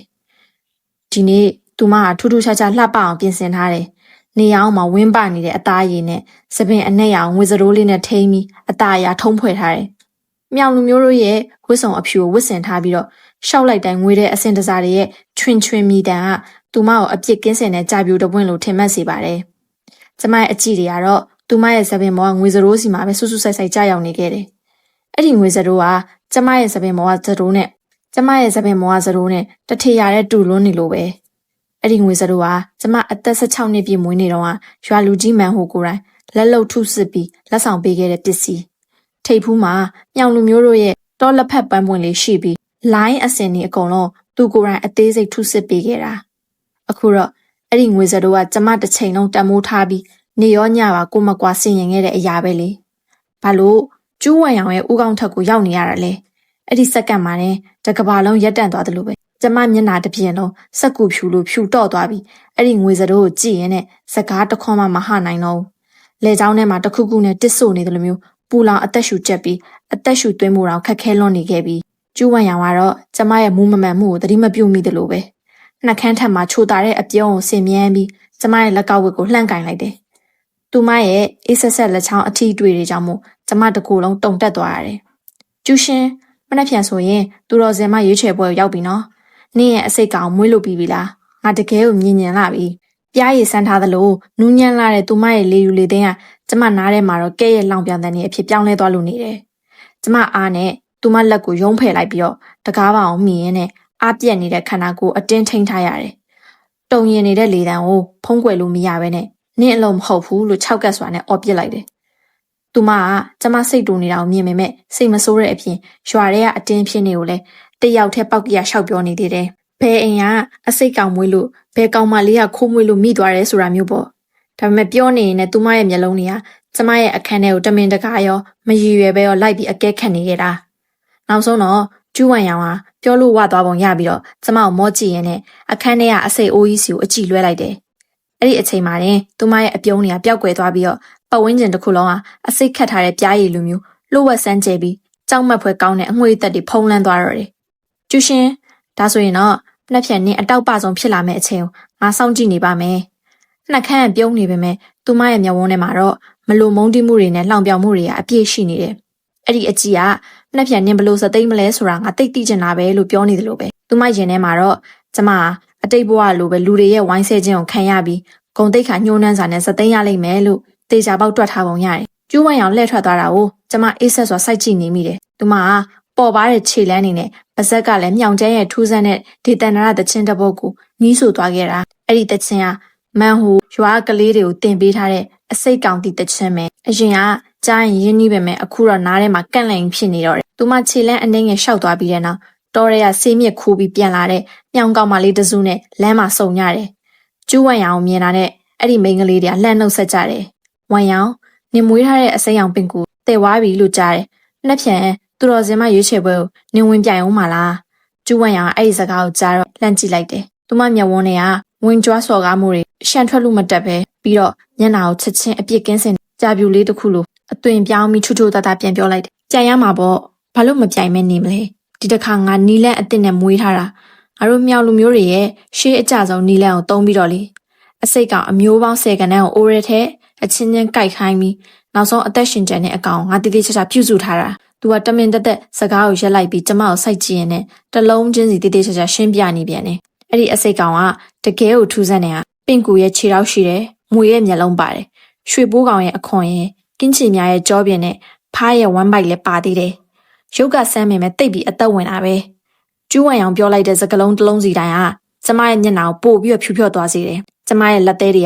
ကလက်ဖွားတဲ့အထိသွေးဆွအောင်အတင်းဆုပ်ကန်ထားမိပေမဲ့နာကျင်မှုတော့မခံစားရတော့သူမပြောပြနေတာကျမရဲ့နှလုံးသွေးနဲ့မွေးထားတဲ့အစိတ်ကောင်ကြီးဖြစ်နေလို့ပါပဲကျမအိုးထဲမှာမွေးထားတဲ့အစိတ်ကောင်နဲ့တပုံစံနဲ့တစ်ချက်၄တောင်မလွယ်ဘူးကျမဒါကိုလည်းဘလို့သိနေပြန်တာလဲကျမကိုယ်တိုင်လွယ်လို့ဒီအကောင်ဘယ်သူမှမမြင်ဘူးလေကျမသူ့ကိုလှိုင်ကူထဲမှာတော့မထားရဲပဲနဲ့ရင်ဝင်ထဲမှာနှေရောညပါတည့်သွားခဲ့တာအဲ့ဒါကိုသူမဘလို့နီးနဲ့တိသွားပြန်ရတာလေခြေဘွားကနေဦးကောင်းထိအေးစိတ်မှုကြီးထိုးတက်လာပြီးရေခဲတိုက်ထဲကျသွားသလိုခံစားလိုက်ရတယ်။နှစ်ပြန်သာကျမဒီအကောင်ယူသွားရင်တေချာပေါက်သူ့အကောင်ခိုးပါတယ်ဆိုပြီးအကွက်စင်ဆွဆွဲဦးမှာရွာသားတွေကလည်းကျူးဝမ်ရောင်နဲ့မန်းဟိုတေချာပေါက်ယုံကြည်ကြမှာအဲ့ဒီချိန်ကျရင်ကျမစင်ကြေပေးလို့ရမှာမဟုတ်ပဲနဲ့အတိတ်ဘဝထက်ပိုပြီးဆိုးဝါးတဲ့အခြေအနေနဲ့ရင်ဆိုင်ရလိမ့်မယ်။ဒါပေမဲ့ကျမဒီအကောင်ကိုမယူသွားရင်ဟောကြံတဲ့တရက်ထဲနဲ့ဘယ်ကနေအစိတ်ကောင်သွားရှာရတော့မှလဲကျမရင်ထဲမှာမျှော်လင့်ချက်မဲ့မှုတွေကဒီရေလိုရှန်တက်လာပြီးတော့မှင်တက်စွာရက်ကြံနေခဲ့တယ်။နှွေးထွေးတဲ့နေအောင်ကြီးအောက်မှာရှိနေရတဲ့ကျမတကူလုံးအယိုးရဲအထိစိတ်အောင်ချမ်းတုံနေခဲ့မိတယ်။ကျူးဝမ်ရောင်ကကျမရဲ့တုံလုံးမှုကိုမြင်တော့အကြိုက်တွေ့သွားပြီးတော့ချိုတာတဲ့လေတံလေးနဲ့ထပ်ပြီးတော့နှိပ်စက်လိုက်ပြန်တယ်။ငါကပါရမီတာမှန်မဲမလို့နှစ်ပြန်ကျူးရှင်းအောင်နိုင်မှာမဟုတ်ပါဘူး။ကျူးရှင်းစီကနေပညာလာသင်ခြင်းုံမှာပဲ။ဒါနဲ့ကျူးရှင်းနင်းတယောက်တည်းကိုပဲအသေးစိတ်ပြောပြပြီးပြီနော်။နင်းဒီတစ်ခါဘာကောင်မွေးထားလဲဆိုတာငါတို့မပြောပြရသေးဘူးနော်။ကျူးဝမ်ရောင်ရဲ့စကားဆုံးပါတယ်။အဲ့ဒီမိန်းကလေးတစုလုံးကကျမကိုစူးစမ်းတဲ့မျက်လုံးတွေနဲ့ဝိုင်းကြည့်ကြတော့တယ်။အဲ့ဒီအကြည့်တွေကကျမရဲ့ခန္ဓာကိုယ်အပေါင်းများစွာနဲ့ထိုးဆွနေတယ်လို့ပါကျမမိုးကြိုးပစ်ခံရလိုက်တယ်လို့ခန္ဓာကိုယ်တစ်ခုလုံးမထိန်ချုံနိုင်အောင်တုံနေလာပြီးတော့အုံနောက်ထဲမှာဗလာဖြစ်သွားခဲ့ရတယ်စိတ်ထဲမှာတွေးမိနေတာကသွားပြီအားလုံးပြီးသွားပြီဒီဘဝမှာကျမအတိတ်ဘဝနဲ့မတူအောင်အဆအဆရရနီးလန်းနေပြောင်းလဲခဲ့တယ်အစိတ်ကောင်ကိုပြောင်းတယ်မွေးမြူနီကိုပြောင်းတယ်တောနဲ့ထဲရှိပုံပြီးတော့ခြေလမ်းတိုင်းကိုတတိထားခဲ့တယ်ဘာဖြစ်လို့လမ်းကြောင်းတွေအားလုံးကကျမကိုဒီလိုငရဲတွင်းဝါကိုပဲပြန်ခေါ်လာနေရတာလဲကျမဘလို့ပဲရုန်းကန်ကန်ကျမရဲ့အဆုံးသက်ကမပြောင်းလဲခဲ့ဘူးနောက်ဆုံးတော့လူတွေရဲ့ဝိုင်းဆဲခြင်းနဲ့အဆက်ခွဲခြင်းကိုခံရမယ်လမ်းဟောင်းအတိုင်းကိုပဲပြန်သွားနေခဲ့တယ်ကျမစီကဘာဖြေးမှထွက်မလာတော့အဲ့ဒီမိန်းကလေးတွေကအချင်းချင်းတန်တရားဝင်စားနဲ့ကြည့်ပြီးတိုးလေးပြောကြတော့တယ်ဝမ်ရောင်နင်ကလည်းလွယ်လေးရှောက်ပြောပြနေရပဲသူများတွေနင့်ရဲ့နီလန်တိုင်းလိုက်မွေးပြီးတပုံစံနဲ့တူတဲ့အစိတ်ကောင်ရဝိုင်းနင်ဘယ်လိုလုပ်မလဲကျူးဝမ်ရောင်ကချူတာပြုံးလိုက်ပြီးတော့နှထင်နာဆန်စာလေးတွေကိုတက်ရင်းနဲ့တမင်တက်နှိမ်ချတဲ့လေတံနဲ့ပြောလိုက်တယ်ငါကျူးရှင်းတယောက်တည်းကိုပဲအသေးစိတ်ပြောပြတာပါ तू ကဒီလောက်တော်တာတရွာလုံးကအတိမတ်ပြူထားတဲ့အစိတ်ကောင်ပါရမီရှင်မပဲဟောငါလိုပါရမီတာမန်ပဲရှိတဲ့သူရဲ့နီလန်ကိုလိုက်တူပါပြီမွေးပါမလားဟာနောက်ပြီးကျူးရှင်းကငါတို့ရွာမှာအတော်ဆုံးလေသူ့အပျော်မွေးထားတဲ့အကောင်တကောင်ကတော့ငါတေးချာချာအားဆိုင်မွေးရတဲ့အကောင်ထက်ပိုကောင်းမှတေးကြပါတယ်သူမရဲ့စကားတွေမြောက်ပေးနေတယ်လို့နဲ့တကယ်တော့ကျမရင်ကိုဓာတ်နဲ့မှုန်နေတာပါလူပုံအလဲမှာအတင်းချီးမွမ်းပြပြီးတော့အမှန်တော့ကျမရဲ့ထွက်ပေါက်မှန်သမျှကိုပိတ်ပစ်လိုက်တာနှက်ဖြန်တာသူမအကောင်ထက်တာတဲ့အကောင်ကျမမထုတ်ပြနိုင်လို့ရှင်ကျမမှာတကယ်အရေးချင်းမရှိဘူးလို့အပြောခံရမယ်ကျမထုတ်ပြတဲ့အစိတ်ကောင်ကသူမအစိတ်ကောင်နဲ့တူနေပြန်ရင်လေကျမသူမစီကခိုးလာပါတယ်လို့ဆွဆွဲခံရအောင်ပါကျမဘာလို့အပြစ်ဖြစ်မဲ့လမ်းကြီးပဲဘာစကားမှမဆိုတော့ပဲနဲ့နှက်ခမ်းအောင်တင်းစိတ်ထားမိလို့နှက်ခမ်းအဆောင်ကဖြူဖြော့လို့နေတယ်အခန်းတွင်းလေတို့ကရုတ်တရက်ရက်တန့်သွားသလိုပဲအသက်ရှူရတာတိတ်ပြောမွန်းကျက်လွန်နေပြီဘေးကမိန်းကလေးတွေလည်းတယောက်မျက်နှာတယောက်ကြည့်ရင်နဲ့အခြေအနေမကောင်းတော့တာကိုရိမ့်မိသွားကြလို့လာပြီးတော့ဖြန့်ဖြေပေးကြတယ်ထားလိုက်ပါတော့ဝမ်ရောင်ရဲ့ကျူရှင်ကဒီလောက်တော်တာနှစ်ပြန်သူပြမဲ့အကောင်ကစမ်းတစ်ပြီးအကောင်းဆုံးဖြစ်မှာတေးကြပါတယ်ငါတို့ကကြိုပြီးချောင်းကြည့်နေလူရွေးပွဲရဲ့စီကဖောက်ဖျက်ပြည့်ရကြမှာပေါ့ဟုတ်တယ်အချိန်လည်းမစောတော့ငါတို့တောင်ကုန်းနောက်ဘက်ကိုစိမ့်ညစ်သွားခူရအောင်မယ်အချိန်မဖြုံးကြစို့နဲ့ပြောဆူနဲ့သူတို့တွေကကျူးဝမ်ရောင်ကိုအတင်းဆွဲခေါ်သွားပြီးတော့ထွက်သွားဖို့ပြင်ကြတော့တယ်ကျူးဝမ်ရောင်ကမထွက်သွားခင်မှာကျမဘက်ကိုတမင်တကာလှည့်ပြီးလက်လန်းပြခဲ့သေးတယ်နှက်ခမ်းထက်ကအပြုံးနေရအပြစ်ကင်းစင်လာပေမဲ့လေတံထဲမှာတော့မလိုမုန်းတိမှုတွေအပြည့်နဲ့ကျူရှင်လက်ဖြန်သူတော်စင်မရွေးပွဲကွင်းပြင်မှာစုံကြစို့နော်နေ့ရက်လက်ရောင်ကတိတ်ကိုမျောလင့်နေပါတယ်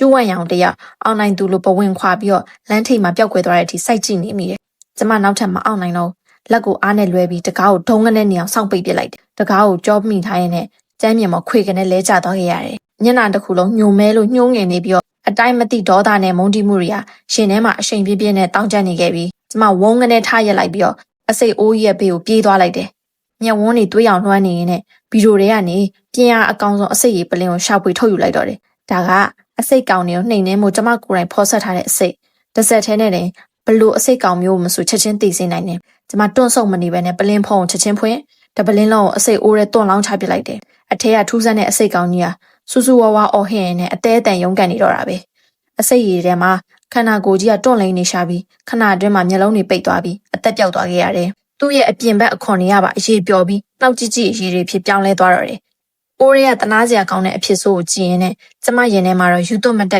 ကလစားချေလိုက်ရတဲ့အရာသားကိုခံစားလိုက်ရတယ်။စိတ်တိအစိတ်ကောင်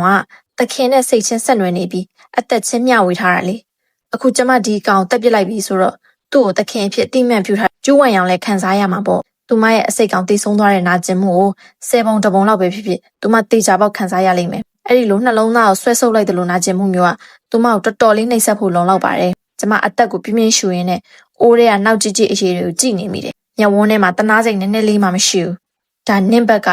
ငါ့ကိုပေးဆက်ရမယ်အကျွေးတွေပဲ။အတိတ်ဘဝအကျွေးတွေကိုဒီဘဝမှာငါတဆင့်ချင်းပြန်တောင်းမယ်။ဒေါသတွေကိုပောက်ကွဲပစ်ပြီးတော့ကျမစိတ်ကိုအတက်နိုင်ဆုံးတည်ငြိမ်အောင်ပြန်ထိန်းလိုက်တယ်။အေးဆက်နေတဲ့ဇပွဲအနာသက်ကိုလက်နဲ့ပွင့်ရင်းနဲ့အုံနောက်ကိုအမြန်ဆုံးအလုတ်ပေးပြီးထွက်ပေါက်ရှာရမယ်။ဒီလိုမျိုးလွယ်လွယ်နဲ့အရှုံးမပေးနိုင်ဘူး။လုံးဝမဖြစ်စေရဘူး။ပြန်ဝင်စားခွင့်ရတဲ့ဘဝမှာအတိတ်ကလိုသူများရဲ့ခိုင်းဘက်အနှိမ့်ဆက်ခံအဆက်ခွဲခံဘဝမျိုးလုံးဝပြန်မသွားနိုင်ကျူးဝန့်ရောင်နဲ့မန်ဟိုတို့ဒီလောက်အကွက်ဆင်ထားတာဟာကျမကိုနာမည်ဖြတ်ပြီးကျူးဝန့်ရောင်ကိုသူတော်စင်မရာသူဂုံတိတ်ခါရှိရှိပေးခြင်းလို့ပဲကျမဒီတိုင်းဖြစ်မခံနိုင်ဘူးကျမအသက်ကိုပြင်းပြင်းရှူမျက်ရည်တွေကိုတုပ်လိုက်ပြီးတော့အကြည့်တွေကပို့ပြီးပြတ်သားလာခဲ့တယ်ပြီးတော့ရိုးရှင်းတဲ့တန်ရှင်းတဲ့ဝစ်ချမ်းဝစ်စုံကိုလဲဝစ်စပင်ကိုတေးသေးချာချာစူးစီးထုံးဖွဲလိုက်တယ်တန်ရှင်းပြီးအလွတ်ဖြစ်နေတဲ့အစိတ်အိုးအစ်စ်တစ်လုံးလက်ကနေဆွဲပြီးအိမ်ပြင်ကိုထွက်ပြီးရွာလူကြီးမန်ဟိုရဲ့အိမ်စီကိုတက်မတ်စွာဥတီလိုက်တယ်မန်ဟိုကညောင်ရရဲ့ရာသူကြီးဖြစ်တယ်လို့အစိတ်ကောင်မွေးမြူခြင်းအတတ်ပညာမှာလူအများလေးစားရတဲ့ပါရမီရှင်ကြီးတအုပ်လည်းဖြစ်တယ်ကျမတို့ဒီအတတ်ပညာသင်ပေးခဲ့တာသူ့အိမ်ကရွာလေကောင်မှာရှိပြီ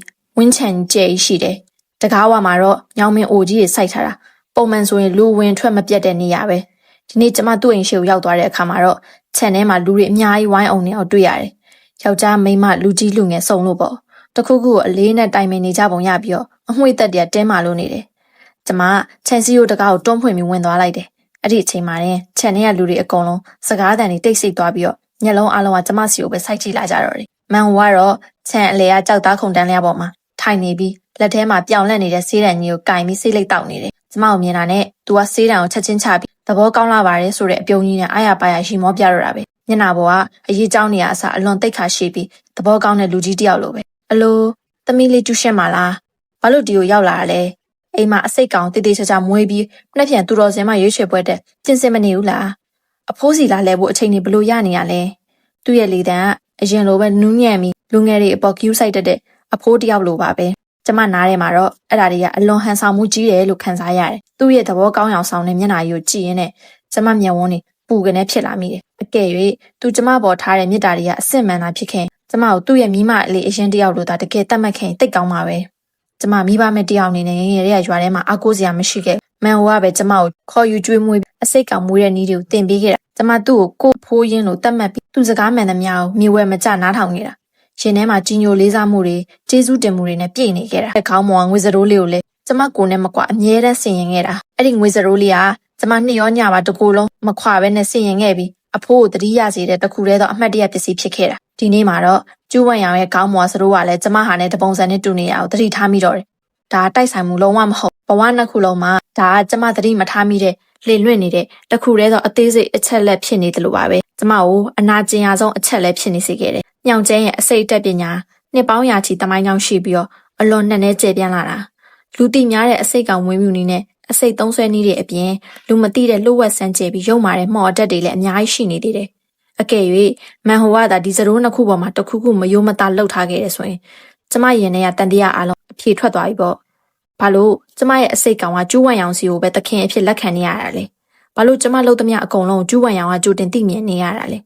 ဘာလို့ကျမဘလို့ပဲရုန်းကန်သူတို့ရဲ့ထောင်ချောက်ထဲကနေမလွတ်မြောက်နိုင်ရတာလဲအားလုံးသဘောပေါက်သွားတဲ့အချိန်မှာတော့ကျမမန်ဟိုကိုတည်ငြိမ်လာတဲ့မျက်ဝန်းတွေနဲ့မော့ကြည့်လိုက်တယ်။ဘာခံစားချက်မှမရှိတော့ဘဲနဲ့ရှင်ထဲကစကလုံးတွေကိုတစ်လုံးချင်းတစ်ရွာလုံးကြောင်ပြပြတသားအော်ပြောလိုက်တော့တယ်။အဖိုးမန်ကိုသမီးနောက်ထပ်အစိတ်ပိုးကောင်မမွေးတော့ပြီးတော့နှစ်ပြန်ကြရင်ကျင်းပါမယ်သူတော်စင်မရွေးချယ်ပွဲကိုလည်း လုံးဝဝင်မပြိုင်တော့သမီးတော်ရဲဝင်ပြီးတော့တယောက်တည်းတရားကျင့်တော့မယ်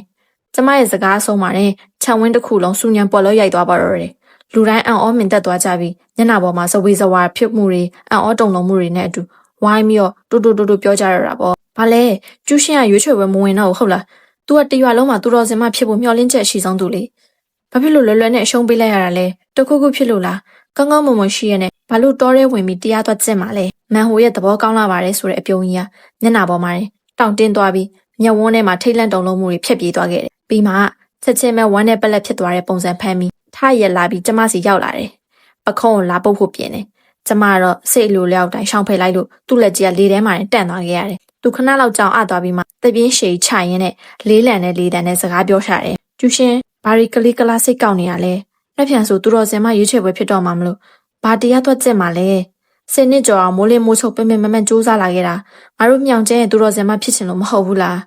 ဒီလိုအရေးကြီးတဲ့အချိန်မှမင်းဘာဖြစ်လို့လက်လျှော့ရမှာလဲသူခဏရက်ပြီးစေတနာအပြည့်ရှိတဲ့လူကြီးတယောက်လိုထပ်ပြီးဖြောင်းဖြပြန်နေသမီးကပါရမီလက်ရှိတယ်ထက်လက်ထက်မြက်တယ်အစိတ်ကောင်ဝင်းမြူတဲ့နေရာမှာတရွာလုံးဘယ်သူမှရှင်လို့မရသမီးအစိတ်ကောင်တစ်ကောင်လောက်ထုတ်ပြလိုက်ရုံနဲ့တင်လူတိုင်းကိုအနိုင်ယူပြီးတော့အမြဲအိမ်မက်မက်ခဲ့ရတဲ့သူတော်စင်မတယောက်ဖြစ်လာမှလေခေါင်းမမာပါနဲ့အဖိုးနဲ့အတူအိမ်ပြန်ကြစို့လက်ဖြံအတွက်တိတိကျကျပြင်ဆင်ပြီးလူတိုင်းကိုစိတ်ပြအောင်မလုပ်ပါနဲ့သူ့ရဲ့လေတံကဘဝကိုအများကြီးဖြတ်တန်းခဲ့ရလူကြီးတယောက်လိုစကလုံးတိုင်းကကျမအတွက်တွေးပေးနေတယ်လို့နဲ့နောက်ဆုံးမှာတော့ရင်ခွဲမတက်ခန်းစားချက်တွေပါထည့်ပြောတော့တာအမှန်တရားကိုမသိရသူဆိုရင်တော့သူ့ရဲ့စိတ်ရင်းမှန်တဲ့စေတနာတွေလို့ထင်ပြီးစိတ်လှုပ်ရှားသွားကြမှသိကြတယ်အကယ်၍ကျမသာပြန်မဝင်စားခဲ့အဲ့ဒီငွေစရိုးရဲ့လှုပ်ဝက်ချက်ကိုမသိခင်ပြီးတော့ဒီတိုင်းအယုံတွေပြီးအိမ်ပြန်သွားမိခင်နောက်ဆုံးကျူးဝဲရောင်သူတော်စင်မဖြစ်ဖို့အတွက်လမ်းခင်းပေးရတဲ့သူဖြစ်သွားပြီးအတိတ်ဘဝလိုနာမည်ပြတ်တဲ့အရှက်တကွဲစသိမ်းရအောင်မှာအခုတော့သူ့ရဲ့ဟန်ဆောင်မှုတွေကိုကျမအတိုင်းသားမြင်နေရပြီသူပြောတဲ့စကားလုံးတိုင်းကကျမနှလုံးသားကိုထိုးဆွနေတဲ့ဓားမြောင်နေလို့ပဲသူ့ကိုအေးဆက်ဆက်အကြည့်ရနေပဲပြန်ကြည့်နေမိတယ်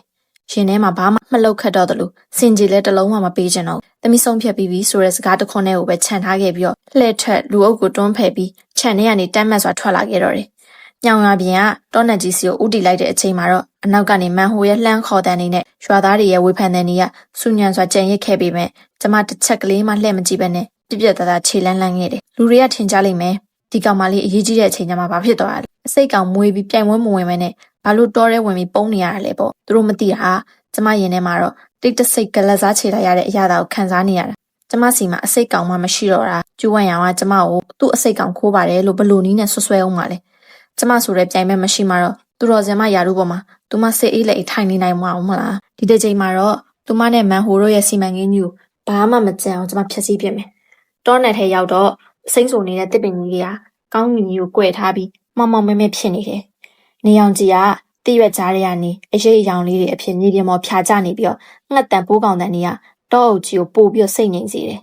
ကျမတော့ကျွမ်းကျင်တဲ့ခြေလန်းနေနဲ့တောနံထဲကိုပို့ပြီးတိုးဝင်ခဲ့တယ်အတိတ်ဘဝတုန်းကဆေးမြက်ခူကိုဒီကိုခဏခဏလာခဲ့ရတာမလို့ဒီကတစ်ပင်မြက်ပင်တောလန်းနေတတိချာချာအလွတ်ရနေတာ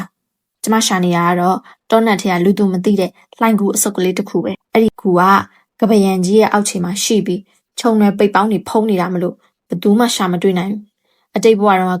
လမ်းပြောက်ပြီးဒုက္ခရောက်စဉ်ကအဲ့ဒီမှာခဏပုံအောင်ငယ်လို့ဖူးတာကူရှိရောက်တော့ခြုံရွယ်တွေဖဲ့ပြီးခေါင်းအောင်လို့ဝင်သွားလိုက်တယ်ကူကတိတ်မကျဲပေမဲ့6တွေ့တန်ရှင်းနေပြီးတော့တောင်းတနေရာမှာတော့အတိတ်ဘဝခြံထားခဲ့တဲ့ပစ္စည်းတချို့တောင်ရှိနေသေးတယ်ဒီမှာကြောက်တုံးကြီးတွေကိုလိုက်ရွှေ့ပြီးကူကကိုလုံအောင်ပိတ်ပစ်လိုက်လေဝင်လေထွက်ရုံမဲ့အပေါက်သေးသေးလေးခြံထားခဲ့တာအားလုံးပြီးသွားတဲ့အချိန်မှာတော့အေးဆက်နေတဲ့ကြောက်နေရင်ညွန့်ကြောမင်းနဲ့ရှင်နဲ့တပြင်းကိုအားရပါရချလိုက်မိတော့တယ်ကျိုးဝမ်ရောင်နဲ့မန်ဟိုတို့ရဲ့ရုပ်မာတဲ့အကွက်တွေရွာသားတွေရဲ့ကဲ့ရဲ့တန်တွေအားလုံးဟာကျမနဲ့မလုံးဝမဆိုင်တော့အခုကျမမှာဒီထက်မကရေးကြီးတဲ့လှုပ်ရှိသေးတယ်ကျမအသက်ကိုအာယုံစူးစိုက်ပြီးတရားထိုင်တဲ့ပုံစံအတိုင်းထိုင်လိုက်တယ်မျက်လုံးကိုပိတ်ပြီးစိတ်ကိုတည်ငြိမ်အောင်ထားလိုက်တယ်အတိတ်ဘဝတုန်းကကျမအစိတ်ကောင်းတွေကိုနှစ်အကြာကြီးမွေးမြူခဲ့တာမလို့အတွေ့အကြုံတွေနဲ့အစိတ်ဖော်ဆန်ကြီးလိုဝက်ချက်တွေအဖိုးတန်ကုန်ကျန်းတွေအကြောင်းအများကြီးသိထားပြီးသားအရှင်ကတော့ထိတ်တန်းအစိတ်ကောင်မွေးမြူဖို့ပဲစိတ်ဆောနေကြလို့ညောင်ကျန်းအစိတ်တက်ပညာရဲ့စစ်မှန်တဲ့ရှေးဟောင်းအနှစ်ရတာအောင်မေ့လျော့နေခဲ့တာအမှန်တော့ညောင်ကျန်းရဲ့အစိတ်ကောင်မွေးမြူခြင်းဆိုတာအခြေခံမျှတာဖြစ်ပြီးတော့အစိတ်ဖော်ဆက်ခြင်းရတာစစ်မှန်တဲ့နှလုံးသားနဲ့အမြင့်ဆုံးအတတ်ပညာပဲအမြင့်ဆုံးအစိတ်ရှိတဲ့အစိတ်ဖော်ဆန်ကြီးဆိုတာအိုးထဲထည့်ပြီးအကောင်မွေးနေတာမျိုးမဟုတ်ဘူးလူနဲ့အစိတ်ကောင်တသားတည်းဖြစ်ပြီးတော့ပေါင်းဆက်သွားတာမျိုးပဲဒီအတတ်ပညာပျောက်ကွယ်သွားခဲ့တာနှစ်ပေါင်းများစွာကြာခဲ့ပြီရှေးအောင်ကျန်းစာအချို့မှာပဲတမိုင်းအစာနာလောက်မှတ်တမ်းတင်ထားတာကြားဘူးတာကတော့တေလူမတက်ဒုက္ခဝေဒနာတွေကို6ချိန်တိုင်တိုင်ဖြတ်ကျော်ရမယ်ကိုယ်ခန္ဓာကိုယ်အစိတ်အိုးဖြစ်သုံးချပြီး ကိုအသက်ဆွမ်းအားနဲ့လမ်းညွန်အစိတ်ကောင်မောင်းတောင်းတဲ့ချီကိုကုန်ကျန်းအဖြစ်သုံးပြပြီးမှသာအောင်မြင်နိုင်တာဒီနီလန်အလွန်အမင်းအန်ဒီရဲ့များတယ်နည်းနည်းလေးမှားတာနဲ့အသက်ပြောက်ပြီးဝိညာဉ်မှာခြုံငင်းသွားနိုင်တယ်အဲဒါကြောင့်နှစ်ပေါင်းထောင်ချီတဲ့သမိုင်းတစ်လျှောက်မှာဘယ်သူမှမဆန်းရဲခဲ့တာအခုချိန်မှာတော့ကျမအတွက်ရွေးချယ်စရာလမ်းမရှိတော့ဘူးကျူးဝန့်ရောင်နဲ့မန်ဟိုတို့ကအဲ့ဒီငွေစတို့ကိုတုံးပြီးကျမရဲ့ကံကြမ္မာကိုပြောင်းလဲပစ်ခဲ့တာကျမမွေးသမျှအစိတ်ကောင်အကုန်လုံးကသူမကိုပဲသခင်အဖြစ်အတိမတ်ပြုနေမှာတော့ကျမအကောင်ပေါင်း100မွေးမွေး1000မွေးမွေးအဆုံးသက်ကတော့ဒီတိုင်းပဲဖြစ်နေမှာဒီလိုဖြစ်နေမှာတော့ကျမလမ်းဟောင်းကနေအပြက်အသက်ခွဲထွက်ပြီးထွက်ပေါက်အစ်စ်ကိုရှာတာပိုကောင်းလိမ့်မယ်အရင်လိုအစိတ်ကောင်မွေးတဲ့နီလန်ဟောင်းနေဆွန့်လွတ်ပြီးကဘာပေါ်မှာအရှိန်အဝါအကြီးဆုံးအစိတ်ကောင်ကြီးအဖြစ်ကိုပြန်ပြီးတော့တွန်းလောင်းပြရမယ်လိုင်ကူထဲမှာဝတ်ထားတဲ့အဝတ်ကျန်းတွေကိုချွတ်လိုက်ပြီးတော့ခန္ဓာကိုယ်တွန်းလောင်းမှုနဲ့တရားကျင့်မှုပြင်ဆင်လိုက်တဲ့အချိန်မှာလေဂူပြင်ဘက်ကနေမန်ဟိုရဲ့အော်ဟစ်တိုင်းကြီးထွက်ပေါ်လာတော့တယ်သူ့ရဲ့အတန်ကကြောက်တုံးအကွဲကြောင့်နေကြားကနေစိတ်ဝင်လာတာအလူရဲ့ရုန်းကန်နေရတဲ့ဟန်ဆောင်ဆိုးရိမ်မှုတွေနဲ့ပေါ့ကျူရှင်ဘာတွေယူးကြောင်ကြောင်လုပ်နေရလဲတကားကိုခုချက်ချင်းဖွင့်စမ်းဘာဖြစ်ဖြစ်ငါတို့တိတိကျကျအေးစစ်စစ်စကားပြောလို့ရတာပဲနှစ်ပြန်ဆိုသူတော်စင်မရွေးချယ်ပဲဖြစ်တော့မှာနင်ဒီလွယ်လွယ်ကူကူနဲ့ရှုံးပေးလို့မရအောင်လေသူကတောင်ကြားတစ်ခုလုံးဟိန်းထွက်သွားအကြိမ်ကြိမ်အော်ခေါ်နေခဲ့တာအချိန်ကြာလာတဲ့နဲ့မျှပို့ပြီးတော့ပူပန်လာဝင်ရတယ်နောက်ဆုံးမှာတော့ရှင်ကွဲမတက်လေးတန်ကြီးနဲ့ပေါ့နင်10နှစ်ကျော်အောင်စူးစမ်းလာခဲ့သမျှတွေကိုဒီတိုင်းအလဟတာဖြစ်ခံတော့မလားသမီးကပါရမီလည်းရှိတယ်ထက်လဲထက်မြက်တယ်အစိတ်ကောင်တစ်ကောင်လောက်ထုတ်ပြလိုက်ရင်ねသူတော်စင်မဖြစ်ပြီးအောင်ဘာဖြစ်လို့ဒီလိုလုပ်ရတာလဲအကယ်၍ကျမသာပြန်မဝင်စားခင်သူ့ရဲ့ဒီစကားတွေကြောင့်တေချာပေါက်စိတ်လှုပ်ရှားမိပါပဲအခုတော့အလွန်ရည်စရာကောင်းတယ်လို့ခံစားရတယ်ကျမအသက်ကိုအာယုံဆုစိုက်ပြီးအပြင်ကအော်တန်တွေကိုလုံးဝအရေးမဆိုင်ပဲနဲ့စိတ်ဆွမ်းအားကိုပဲတည်ငြိမ်အောင်ထိန်းထားလိုက်တယ်သူအပြင်မှာကြိုက်သလောက်အော်ပါစေပေါ့အချိန်ဘလောက်ကြာသွားလဲမသိဘူးအပြင်ကအော်တန်တွေတဖြည်းဖြည်းတိတ်ဆိတ်သွားခဲ့တယ်သူထွက်သွားပြီလို့ထင်လိုက်တဲ့စက္ကန့်မှာလေကျူးဝမ်ရောင်ရဲ့အတန်ထပ်ပြီးထွက်လာတယ်သူမရဲ့အတန်လွန်ပူပန်နေပုံရပြီးရှိုက်ကြီးတငင်ငိုတန်တွေပါရောနှောနေတာပေါ့တိတ်ကိုဂယုဆိုင်ဆိုးရင်ပြီးနေညီမတယောက်လိုပါပဲကျူရှင်နင်အစိတ်ကောင်တွေကိုအကုန်လွှတ်ပစ်လိုက်ပြီးတော့ကိုကူထဲမှာပိတ်လောင်ထားတယ်လို့ကြားတယ်ဘာတွေဖြစ်ကုန်တာလဲတကားမမြန်ဖွင့်မှာအရုညီမတွေအေးစစ်စစ်တိုင်ပင်ကြရအောင်နှစ်ဖြည့်ရွေးချယ်ပွဲကိုနင်မပြိုင်လို့မရအောင်နော်ရွာသားတွေအကုန်လုံးကနင့်ကိုပဲမျှော်နေကြတာသူမရဲ့ငိုတန်တိတ်ကိုစစ်မှန်လွန်းနေရမလို့အကြောင်းစုံမသိရသူဆိုရင်သူမကျမပေါ်စေတနာအရင်ကန်ရှိတယ်လို့ထင်နေကြမှသိကြတယ်ကျမရင်ထဲမှာကောင်းကောင်းသိနေတာပေါ့သူမအခုလိုဖြစ်ပြနေတာစိုးရိမ်စိတ်လွန်ကဲနေလို့ပါပဲကျမစီမှာအစိတ်ကောင်မရှိတော့ရင်သူမကျမကိုထောင်ချောက်စင်နှိပ်စက်လို့မရတော့သူတော်စင်မရာတို့ကိုလည်းအေးလူလူတက်ထိုင်လို့ရတော့မှာမဟုတ်ဘူးဒါကိုသူမဘလို့လို့မပူပန်မဲနေမလဲကျမတယောပြုံးလိုက်ရင်လည်းညလုံးကိုပိတ်ပြီးစိတ်ဆွမ်းအားကိုပဲဆက်ပြီးထိန်းနေလိုက်တယ်ကျမရဲ့အစိတ်ကောင်သားမရှိရင်ကျူးဝန့်ရနင်ဘလို့နီးတဲ့သူတော်စင်မဖြစ်လာမလဲကြည့်ကြသေးတာပေါ့အခုမှလာပြီးတော့ပူပန်နေလဲအားလုံးနောက်ကျသွားခဲ့ဘာမှလုပ်လို့မရတော့ကျမရဲ့မျက်နှာပြတ်သားမှုတွေထင်ဟပ်လာစပင်တုံးတွေကငွေစရိုးလေးကိုဆွဲချွတ်လိုက်ပြီးတော့ဘေးနားကြောက်တုံးပေါ်အသားရချထားလိုက်တော့တယ်အဲ့ဒီငွေစတုံးကအတိတ်ဘဝတော့ကျမရဲ့မျှော်လင့်ချက်တွေယုံကြည်မှုတွေအားလုံးတည်ဆောင်ထားခဲ့တဲ့အရာပေါ့အခုချိန်မှာတော့ကျမကိုအနာကျင်ဆုံးထိုးဆွနေတဲ့ဓားမြောင်တစ်စင်းဖြစ်လို့နေပြီလေဒီငွေစရိုးကိုချွတ်လိုက်တဲ့စက္ကန့်မှာနဲ့နတ်မောင်နေတဲ့ဆန်ရွယ်တွေကပခုံးထက်ကိုဝဲဖြာချလာတော့တယ်အခုကစပြီးကျမရဲ့ခန္ဓာကိုယ်မှာဘာဆွဲလန်းမှမရှိတော့ဘာလို့မှလည်းခရူးဆိုင်မနေတော့ဘူးကျမထရက်လိုက်ပြီးတော့လိုင်ကိုရဲ့တခြားတစ်ဖက်ကိုရှောက်သွားလိုက်တယ်အဲ့ဒီမှာဒူတကူစာပဲဖြတ်လို့ရတဲ့လမ်းကျင်းလေးတစ်ခုရှိနေတာအဲ့ဒီလမ်းကျင်းရဲ့အပြင်ဘက်မှာတော့မြောင်ကျန်းနယ်မြေတစ်ခုလုံးကလူတွေအကြောက်ဆုံးဖြစ်တဲ့မွေတောင်းချီအစိတ်ကူကြီးပဲအတိတ်ဘဝတော့ကျမလက်နှစ်ဖက်အဖြတ်ခံရပြီးအဲ့ဒီကူတွေကိုပြစ်ချခံခဲ့ရတယ်မွေတွေရဲ့အစာအဖြစ်ဝိုင်းပြီးတော့ကြိုက်ခဲစားတောက်ခြင်းခံခဲ့ရတာဒီဘဝမှာတော့အဲ့ဒီငရဲတွင်ဝါနေပဲကျမရဲ့ဘဝတစ်ကိုပြန်ပြီးတော့စတင်မယ်ကျမမျက်လုံးကိုပိတ်အသက်ကိုပြင်းပြင်းရှူပြီးတော့အောက်ကိုစောက်ထိုးခုန်ချလိုက်ပါတော့တယ်စက္ကန့်ပိုင်းတွင်မှာရင်ကျမဟာမွေတောင်းချီအစိတ်ကူကြီးတွေကိုရောက်သွားခဲ့ပြီအောက်ကိုပြုတ်ကျနေတဲ့စက္ကန့်ပိုင်းမှာနားထဲမှာလေတိုးတန်တွေဝိုးဝါမြည်ဟင်းနေပြီးတော့အတိတ်ဘဝအဖြစ်ပြက်တွေအုံနောက်ထက်ကိုရုပ်ရှင်လိုပြန်မြင်အောင်လာမိတော့တယ်နာကြီးချက်တွေနဲ့မုန်းတိမှုတွေပေါင်းဆက်သွားပြီးကျမရဲ့ခန္ဓာကိုယ်ကိုတွန်းအားပေးနေတဲ့အားရင်အဖြစ်ပြောင်းလဲသွားပါတော့တယ်ကျမကောင်းကောင်းသိတာပေါ့ဒီချိန်ခုန်ချတာမသိရင်ရှင်ပါပဲဒါပေမဲ့ရွေးချယ်စရာမရှိဘူးအစိတ်ကူကြီးရဲ့အောက်ခြေမှာတော့မဲမောင်နေပြီးတော့အလွန်ပြင်းထန်တဲ့အပုပ်နဲ့လှိုင်နေတော့တာပဲခြေထောက်မြေပြင်ပေါ်ထိလိုက်တာနဲ့ရေတွက်လို့မရတဲ့မွေတွေကကျမစီကိုအလူရက်ပြေးဝင်လာကြပြီးတော့သွေးရောင်လှမ်းနေတဲ့ရှာတွေကိုထုတ်ထက်မြက်တဲ့အစိတ်တွေနဲ့ထည့်ပြကြတော့တယ်အဲ့ဒီမွေတွေကအစိမ်းရောင်အနက်ရောင်အနီရောင်အကောင်ကြီးတွေရောအကောင်သေးသေးတွေရောစုံလို့ပဲတကူလုံးအုံနဲ့ကျင်းနဲ့ရုပ်တည်းဖြစ်နေကြတာသူတို့ကကျမရဲ့ခြေလက်တွေဝိုင်းရစ်ပတ်ပြီးအရေပြားတဲ့အထိအားရပါရကိုက်ခဲကြတော့တယ်ပြင်းထန်တော့တဲ့ဝေဒနာကြီးကတကူလုံးကိုချက်ချင်းရိုက်ခတ်သွားပြီးတော့မွေစိတ်တွေကသွေးကြောတဲ့အထိစိတ်ဝင်လာတာနဲ့များကိုက်ခဲပြီးထုံကျင်လာတဲ့နာကျင်မှုတွေကလိုင်းလုံးနေလို့တရက်ဆက်ဝင်လာတော့တာကျမတစ်စက်လေးမြအော်မကြီးခဲ့တယ်လို့နောက်ဆုံးမပြေခဲ့သွားကိုတင်းတင်းကိုက်ပြီးနာကျင်မှုကိုအောင့်အင်းထားတယ်လက်ကိုမြှောက်ပြီးလက်မောင်းကိုရစ်ပတ်ထားတဲ့မွေတကောင်အတင်းဖန်ဆွဲပြီးအားနဲ့ညှစ်ပြက်လိုက်တယ်မွေကောင်းကလက်ထဲမှာကြေမွသွားပြီးတော့ညှီစော်နံလာတဲ့မွေသွေးတွေကကျမမျက်နှာပေါ်ကိုပန်းထွက်လာတော့တယ်အခုချိန်မှာကျမချောင်းပိတ်မိနေတဲ့တားရဲတကောင်လိုပဲမျက်ဝန်းတွေညီမြန်းနေနဲ့လက်ပလာနဲ့တဲ့အဲ့ဒီမွေအုပ်ကြီးကိုအသေးအတန်ပြန်လဲတိုက်ခိုက်နေပြီးတော့ မွေတွေကိုတကောင်မိတကောင်ဆွဲဖမ်းပြီးတော့ခေါင်းတွေကိုအစိမ့်လိုက်ကိုက်ဖြက်လက်သီးနဲ့ထုချေပစ်လိုက်တယ်ကျမရဲ့ခန္ဓာကိုယ်တစ်ခုလုံးဒဏ်ရာအထက်ထက်နဲ့သွေးရိုင်နေမွေအသေးကောင်တွေကြားထဲမှာနှိမ့်မြုပ်နေခဲ့ပြီနာကျင်မှုကိုတော့မခံစားရတော့ဘဲနဲ့ရှင်ထဲကပြင်းထန်လာတဲ့အသက်ရှင်သန်လူစိတ်တွေတစ်ခုတည်းနဲ့အဲ့ဒီတညာလုံးအသက်လူပြီးတော့တက်ဖြတ်နေခဲ့မိတော့တယ်အစိတ်ကူကြီးတစ်ခုလုံးထဲမှာမွေတွေရဲ့ရံပြုတ်တန်နေနဲ့ကျမရဲ့ပြင်းထန်လာတဲ့အသက်ရှူတန်တွေပဲဟိမ့်ထွက်နေခဲ့တာကျမကိုယ်တိုင်မွေတစ်ကောင်ဖြစ်သွားသလိုပဲခန္ဓာကိုယ်တစ်ခုလုံးမွေသွေးတွေရွှဲနစ်ပြီးဒဏ်ရာတွေကလည်းရေတွက်လို့မရတော့ဘူးမွေသွေးတွေနဲ့အစိတ်ရည်တွေပေါင်းဆက်သွားတဲ့အခါမှာတော့အံ့ဩစရာကောင်းတဲ့အသွင်ပြားမှုကြီးကစတင်လာပါတော့တယ်ကျမရဲ့အယိုးတွေကကွက်နဲ့အတန်ကြီးဟီးလာပြီးတော့အရေပြားတွေကလည်းတဖြည်းဖြည်းမာကြော့ခိုင်ခန့်လာခဲ့တော့တယ်မျက်ဝန်းတွေကလည်းမွေမျောလုံးတွေအဖြစ်ပြောင်းလဲသွားပြီးတော့တောင်လိုက်ရှိတဲ့တငယ်ရအေးဆက်လာတဲ့တက်ဖြတ်ခြင်းအငွေသက်တွေထုတ်လွှင့်နေတယ်သွေးရိုင်နေကြတဲ့ကနေကျမဘဝအသစ်နဲ့ပြန်လဲမွေးဖွားလာခဲ့ပြီကိုယ်ခန္ဓာကိုယ်အစိတ်အိုးဖြစ်သုံးချမွေတောင်းချီရဲ့အစီအနှစ်တွေကိုလမ်းညွန်ပြီးမွေသွေးတွေကိုကုန်ကျန်းအဖြစ်အသုံးပြုရင်းနဲ့မွေတောင်းချီအစိတ်ကူထဲမှာအန်ဒီရဲ့ရှီဆုံးအစိတ်တက်ကိုအောင်မြင်စွာဖော်ဆက်နိုင်ခဲ့ပြီလူနဲ့အစိတ်ကောင်တသားတည်းဖြစ်သွားခဲ့ပြီကျမကကဘာပေါ်မှာအရှိန်ဝါအကြီးမားဆုံးအစိတ်ကောင်ကြီးဖြစ်သွားခဲ့ပြီလူခန္ဓာကိုယ်နဲ့ရှိနေတဲ့မွေစိတ်ကောင်မို့နောက်တစ်နေ့မိုးတောက်ရန်အချိန်မှာတော့ကျမအစိတ်ကူတွေကနေရှောက်ထွက်လာခဲ့တယ်ခန္ဓာကိုယ်ပေါ်ကဒဏ်ရာတွေကအကုန်ပြောက်ကင်းသွားပြီးတော့အမာရွတ်ဖြော်လေးတွေပဲကျန်တော့တယ်နေရာအောက်မှာမွေမျက်လုံးတွေကပုံမှန်အတိုင်းပြန်ဖြစ်သွားပြီမဲ့အေးစိမ့်လာတဲ့အငွေ့သက်တွေကတော့ရှိနေသေးပဲတောင်ပေါ်ကဆန်းယူရင်းတစ်ခုမှာကိုယ်ပေါ်ကမွေသွေးတွေနဲ့ညစ်ပတ်တာတွေတန့်စင်အောင်ဆေးကြောလိုက်ပြီးတော့ပြင်ဆင်ထားတဲ့မြောင်လူမျိုးတို့ရဲ့ရိုးရှင်းတဲ့ဝတ်စုံလဲဝစ်လိုက်တယ်မျက်နှာတဝက်ကိုအနှိမ့်အောင်အဝတ်နဲ့ဖုံးအုပ်ထားပြီးတော့မျက်ဝန်းတစ်စုံကိုပဲဖော်ထားခဲ့တာပြီးတော့တောရဲကနေကိုယ်တိုင်ဖမ်းဆီးထိန်းချုပ်ထားခဲ့တဲ့တကူလုံးအမဲရောင်တန်းနေတဲ့အစိမ်းရောင်မွေလေးတစ်ကောင်ကိုကင်ပြီးမြောင်ရွာရဲ့အထွတ်မြတ်ထားရရှစ်ပလင်စီကိုအေးလူရှောက်လန်းခဲ့တော့တယ်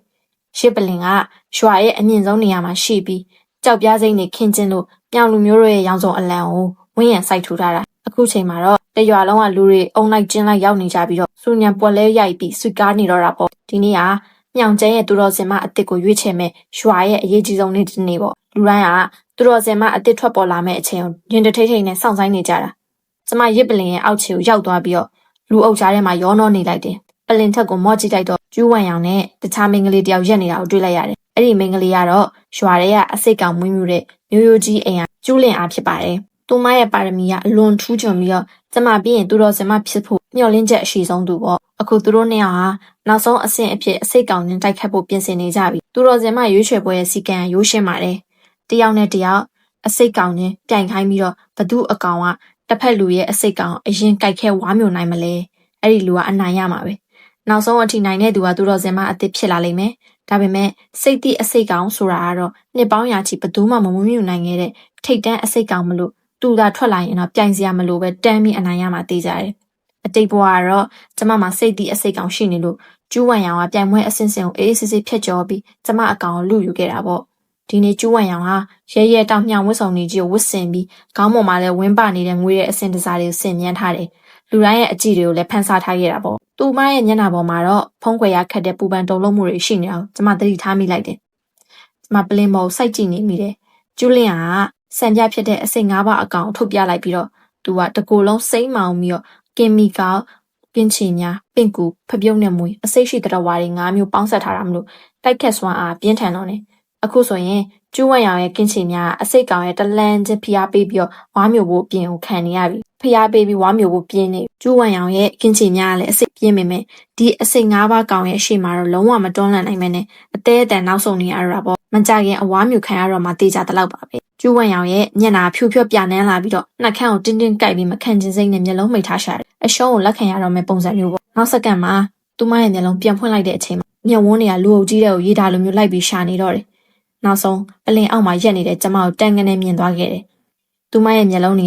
ကဝင်းခနဲ့တောက်ပသွားပြီးတော့နှက်ခမ်းထက်မှာအောင်နိုင်သူလိုပြုံးလိုက်တော့တာပဲစောစောကပူပန်မှုတွေချက်ချင်းပျောက်သွားပြီးတော့ရုံမာတဲ့အကြံစီတွေနဲ့အစားထိုးသွားခဲ့ပြီသူမရုတ်တရက်လက်ကိုမြှောက်ပြီးလူအုပ်ကြီးကိုအော်ပြောလိုက်တယ်ကျမမရှုံးသေးဘူးကျမမှာမွေအစိတ်ကောင်နောက်တစ်ကောင်ရှိနေသေးတယ်ကျူးဝံရောင်ကလေတဲ့လက်ကိုနှစ်ချက်သုံးချက်လောက်ဝှေ့ရမ်းလိုက်ပြီးပါဇက်ကလည်းအစိတ်ကောင်ထိန်သက်ချင်းကိုနီးဆိုလိုက်တော့တယ်အဲ့ဒီသက်ချင်းကမန်ဟိုသူမကိုတင်ပေးထားတဲ့သူမကိုသခင်အဖြစ်လက်ခံဖို့အစိတ်ကောင်တွေကိုအမိန်ပေးတဲ့သက်ချင်းပဲအဲ့ဒီအချိန်မှာလည်းကျမလက်ထက်ကအမဲအောင်တန်းနေတဲ့အစိမ်းရောင်မွေးလေးကအမိန်တော်ခံယူလိုက်တယ်လို့မျိုးကျမရဲ့ထိန်ချုံမှုအောက်ကနေချက်ချင်းယုံထွက်သွားပါတော့တယ်သူကခန္ဓာကိုယ်တွန့်လည်ရင်းနဲ့ပလင်မော်ကကျိုးဝံရောင်စီကိုအပြေးလွှတ်သွားတော့တယ်ကျမရင်ထဲမှာအตาအရာလေးတက်ပြင်းချမိလိုက်တယ်။အော်တကယ်ပဲဒီတိုင်းဖြစ်လာတာ哦ဒီမွေလေးကကျမငွေစတိုးကိုချွတ်ပြရနဲ့အစိတ်ကူအပြင်ဘက်ကနေဒီတိုင်းဖမ်းလာခဲ့တဲ့အကောင်ပဲ ဘာအစိတ်ကောင်မွေးမြူနီးမှလည်းမသုံးခဲ့ဘူးကျမရဲ့သွေးတစ်စက်တောင်မတိုက်ခဲ့ဘူးမန်ဟိုရဲ့စီမံကိန်းတွေကိုရှောင်ရမ်းနိုင်ပြီလို့ထင်ထားခဲ့တာဒါပေမဲ့မထင်မှတ်ပဲနဲ့သူကကျိုးဝဲရောင်ကိုပဲသခင်အဖြစ်လက်ခံသွားပြန်တာပဲကျမဘလို့ပဲရုန်းကန်ကန်ကျမရဲ့ထောင်ချောက်ထဲကနေပြီးတော့ရုံးမထွက်နိုင်တဲ့သဘောမျိုးပေါ့အဲ့ဒီမွေးစိမ်းလေးကကျိုးဝဲရောင်ရဲ့လက်ဖမိုးကိုတန်ရောစင်ကြီးစွာနဲ့လာပြီးတော့ပုတ်တက်နေရှာတယ်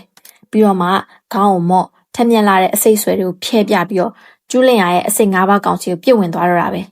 တစ်ချက်တည်းကိုက်လိုက်ရုံနဲ့တင်အဲ့ဒီအစိတ်၅ပါးကောင်ကြီးကိုဝမ်းပိုက်ထဲအထိအစိမ့်လိုက်မျိုးချပစ်လိုက်တာအစနာတော့မကြံဘူးရှစ်ပလင်တစ်ခုလုံးချက်ချင်းတိတ်ဆိတ်သွားခဲ့ရတယ်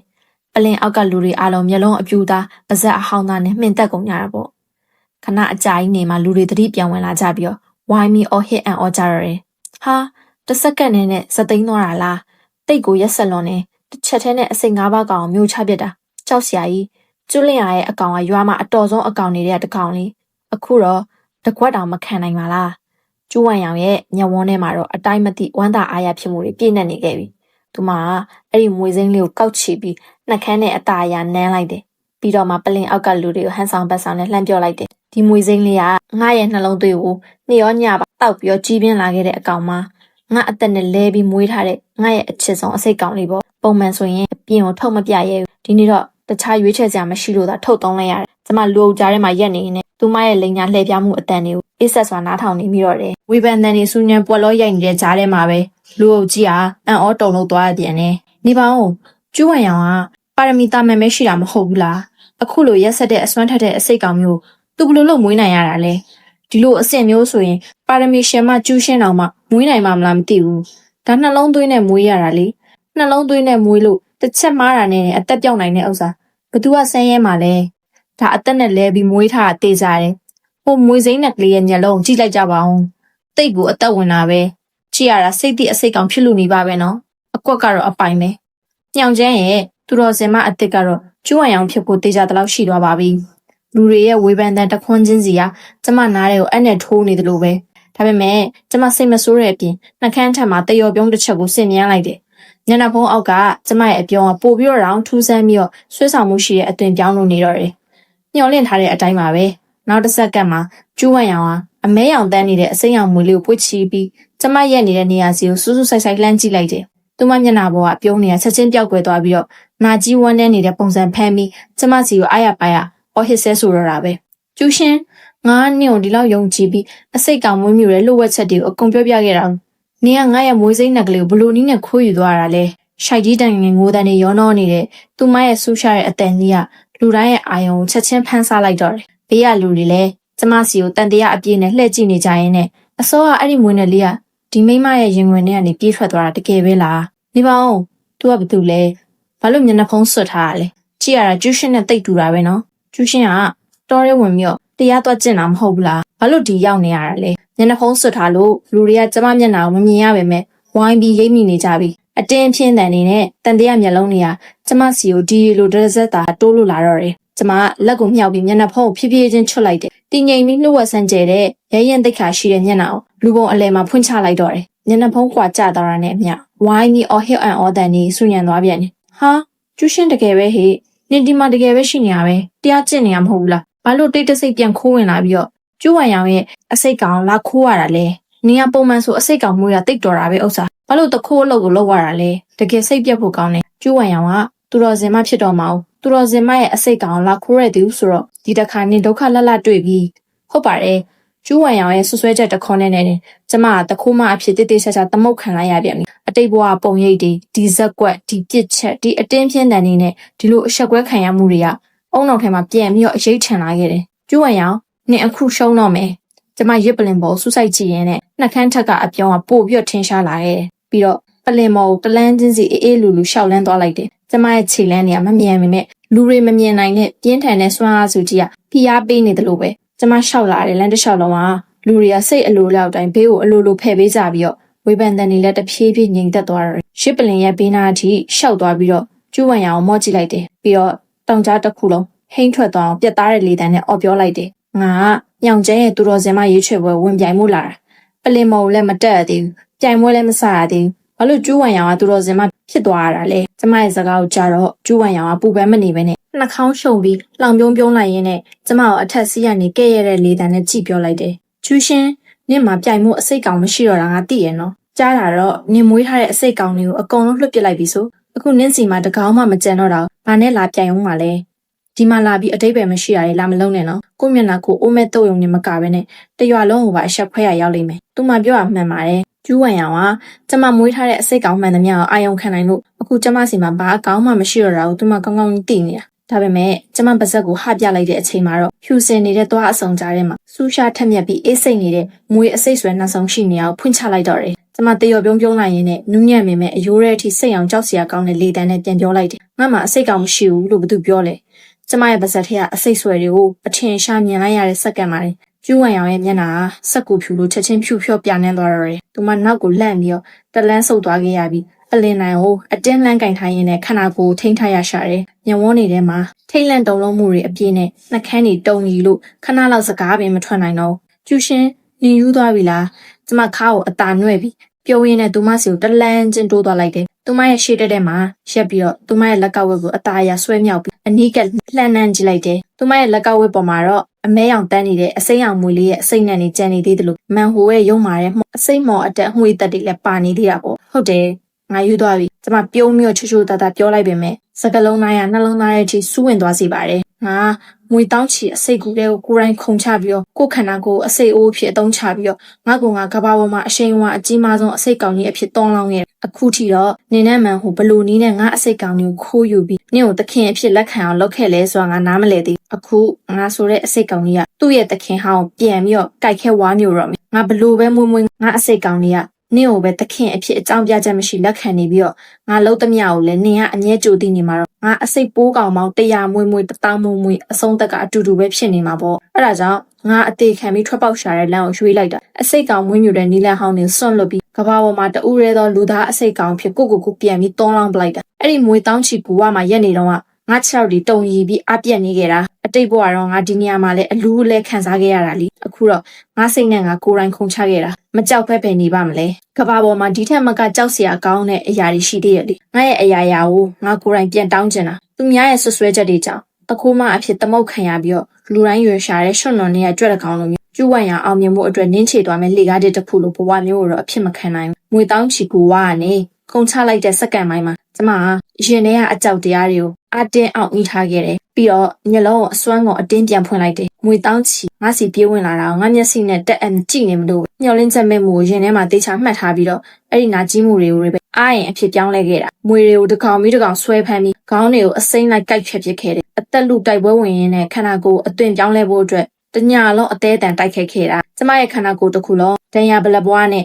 မွေသွေးတွေရွှဲနေတဲ့ကြားရကနေကျမဘဝအစ်စ်ကိုပြန်လည်မွေးဖွားလာခဲ့ပြီငါဟာလူသားအစိတ်ကောင်အဖြစ်မွေအစိတ်ကောင်နဲ့တသားတဲ့ပေါင်းဆက်သွားပြီးတော့မွေတောင်းချီရဲ့စွမ်းအားတွေကိုပိုင်ဆိုင်နိုင်တယ်ဘလို့မွေမျိုးကိုမဆိုစိတ်ကြိတ်ထိန်းချုပ်နိုင်တဲ့အစွမ်းကိုရရှိခဲ့ပြီးမင်းညာကအောက်မွေဝယ်အတိတ်တွေကနေတတိပြန်လဲလာတဲ့အချိန်မှာကျမနှကန်းထံမှာမွေတကောင်လိုမျိုးဆွဲဆောင်မှုရှိပြီးအေးစိမ့်လာတဲ့တရော်ပြုံးလိုက်နေတယ်တက်တက်လေးပြောလိုက်တဲ့လေတန်းကပင်ကျိုးဝံရောင်ကိုချက်ချင်းထိတ်လန့်ကိုကြွေးသွားစေတော့တယ်သူမရဲ့မျက်ရည်တွေကကျိုးပြက်သွားတဲ့ပလဲကုန်းလိုမျိုးဒရဇက်စီးကျလာခဲ့နှုတ်ဆက်ခဲ့ပါတယ်သခင်မကြီးစကားဆုံးပါတယ်ကျမခေါင်းငုံပြီးတော့ကျိုးဝံရောင်ရဲ့လက်ကဝက်ကိုအားနဲ့တစ်ချက်တည်းကိုက်ပစ်လိုက်ပါတော့တယ်ထက်မြက်လာတဲ့အစိတ်ဆွဲတွေ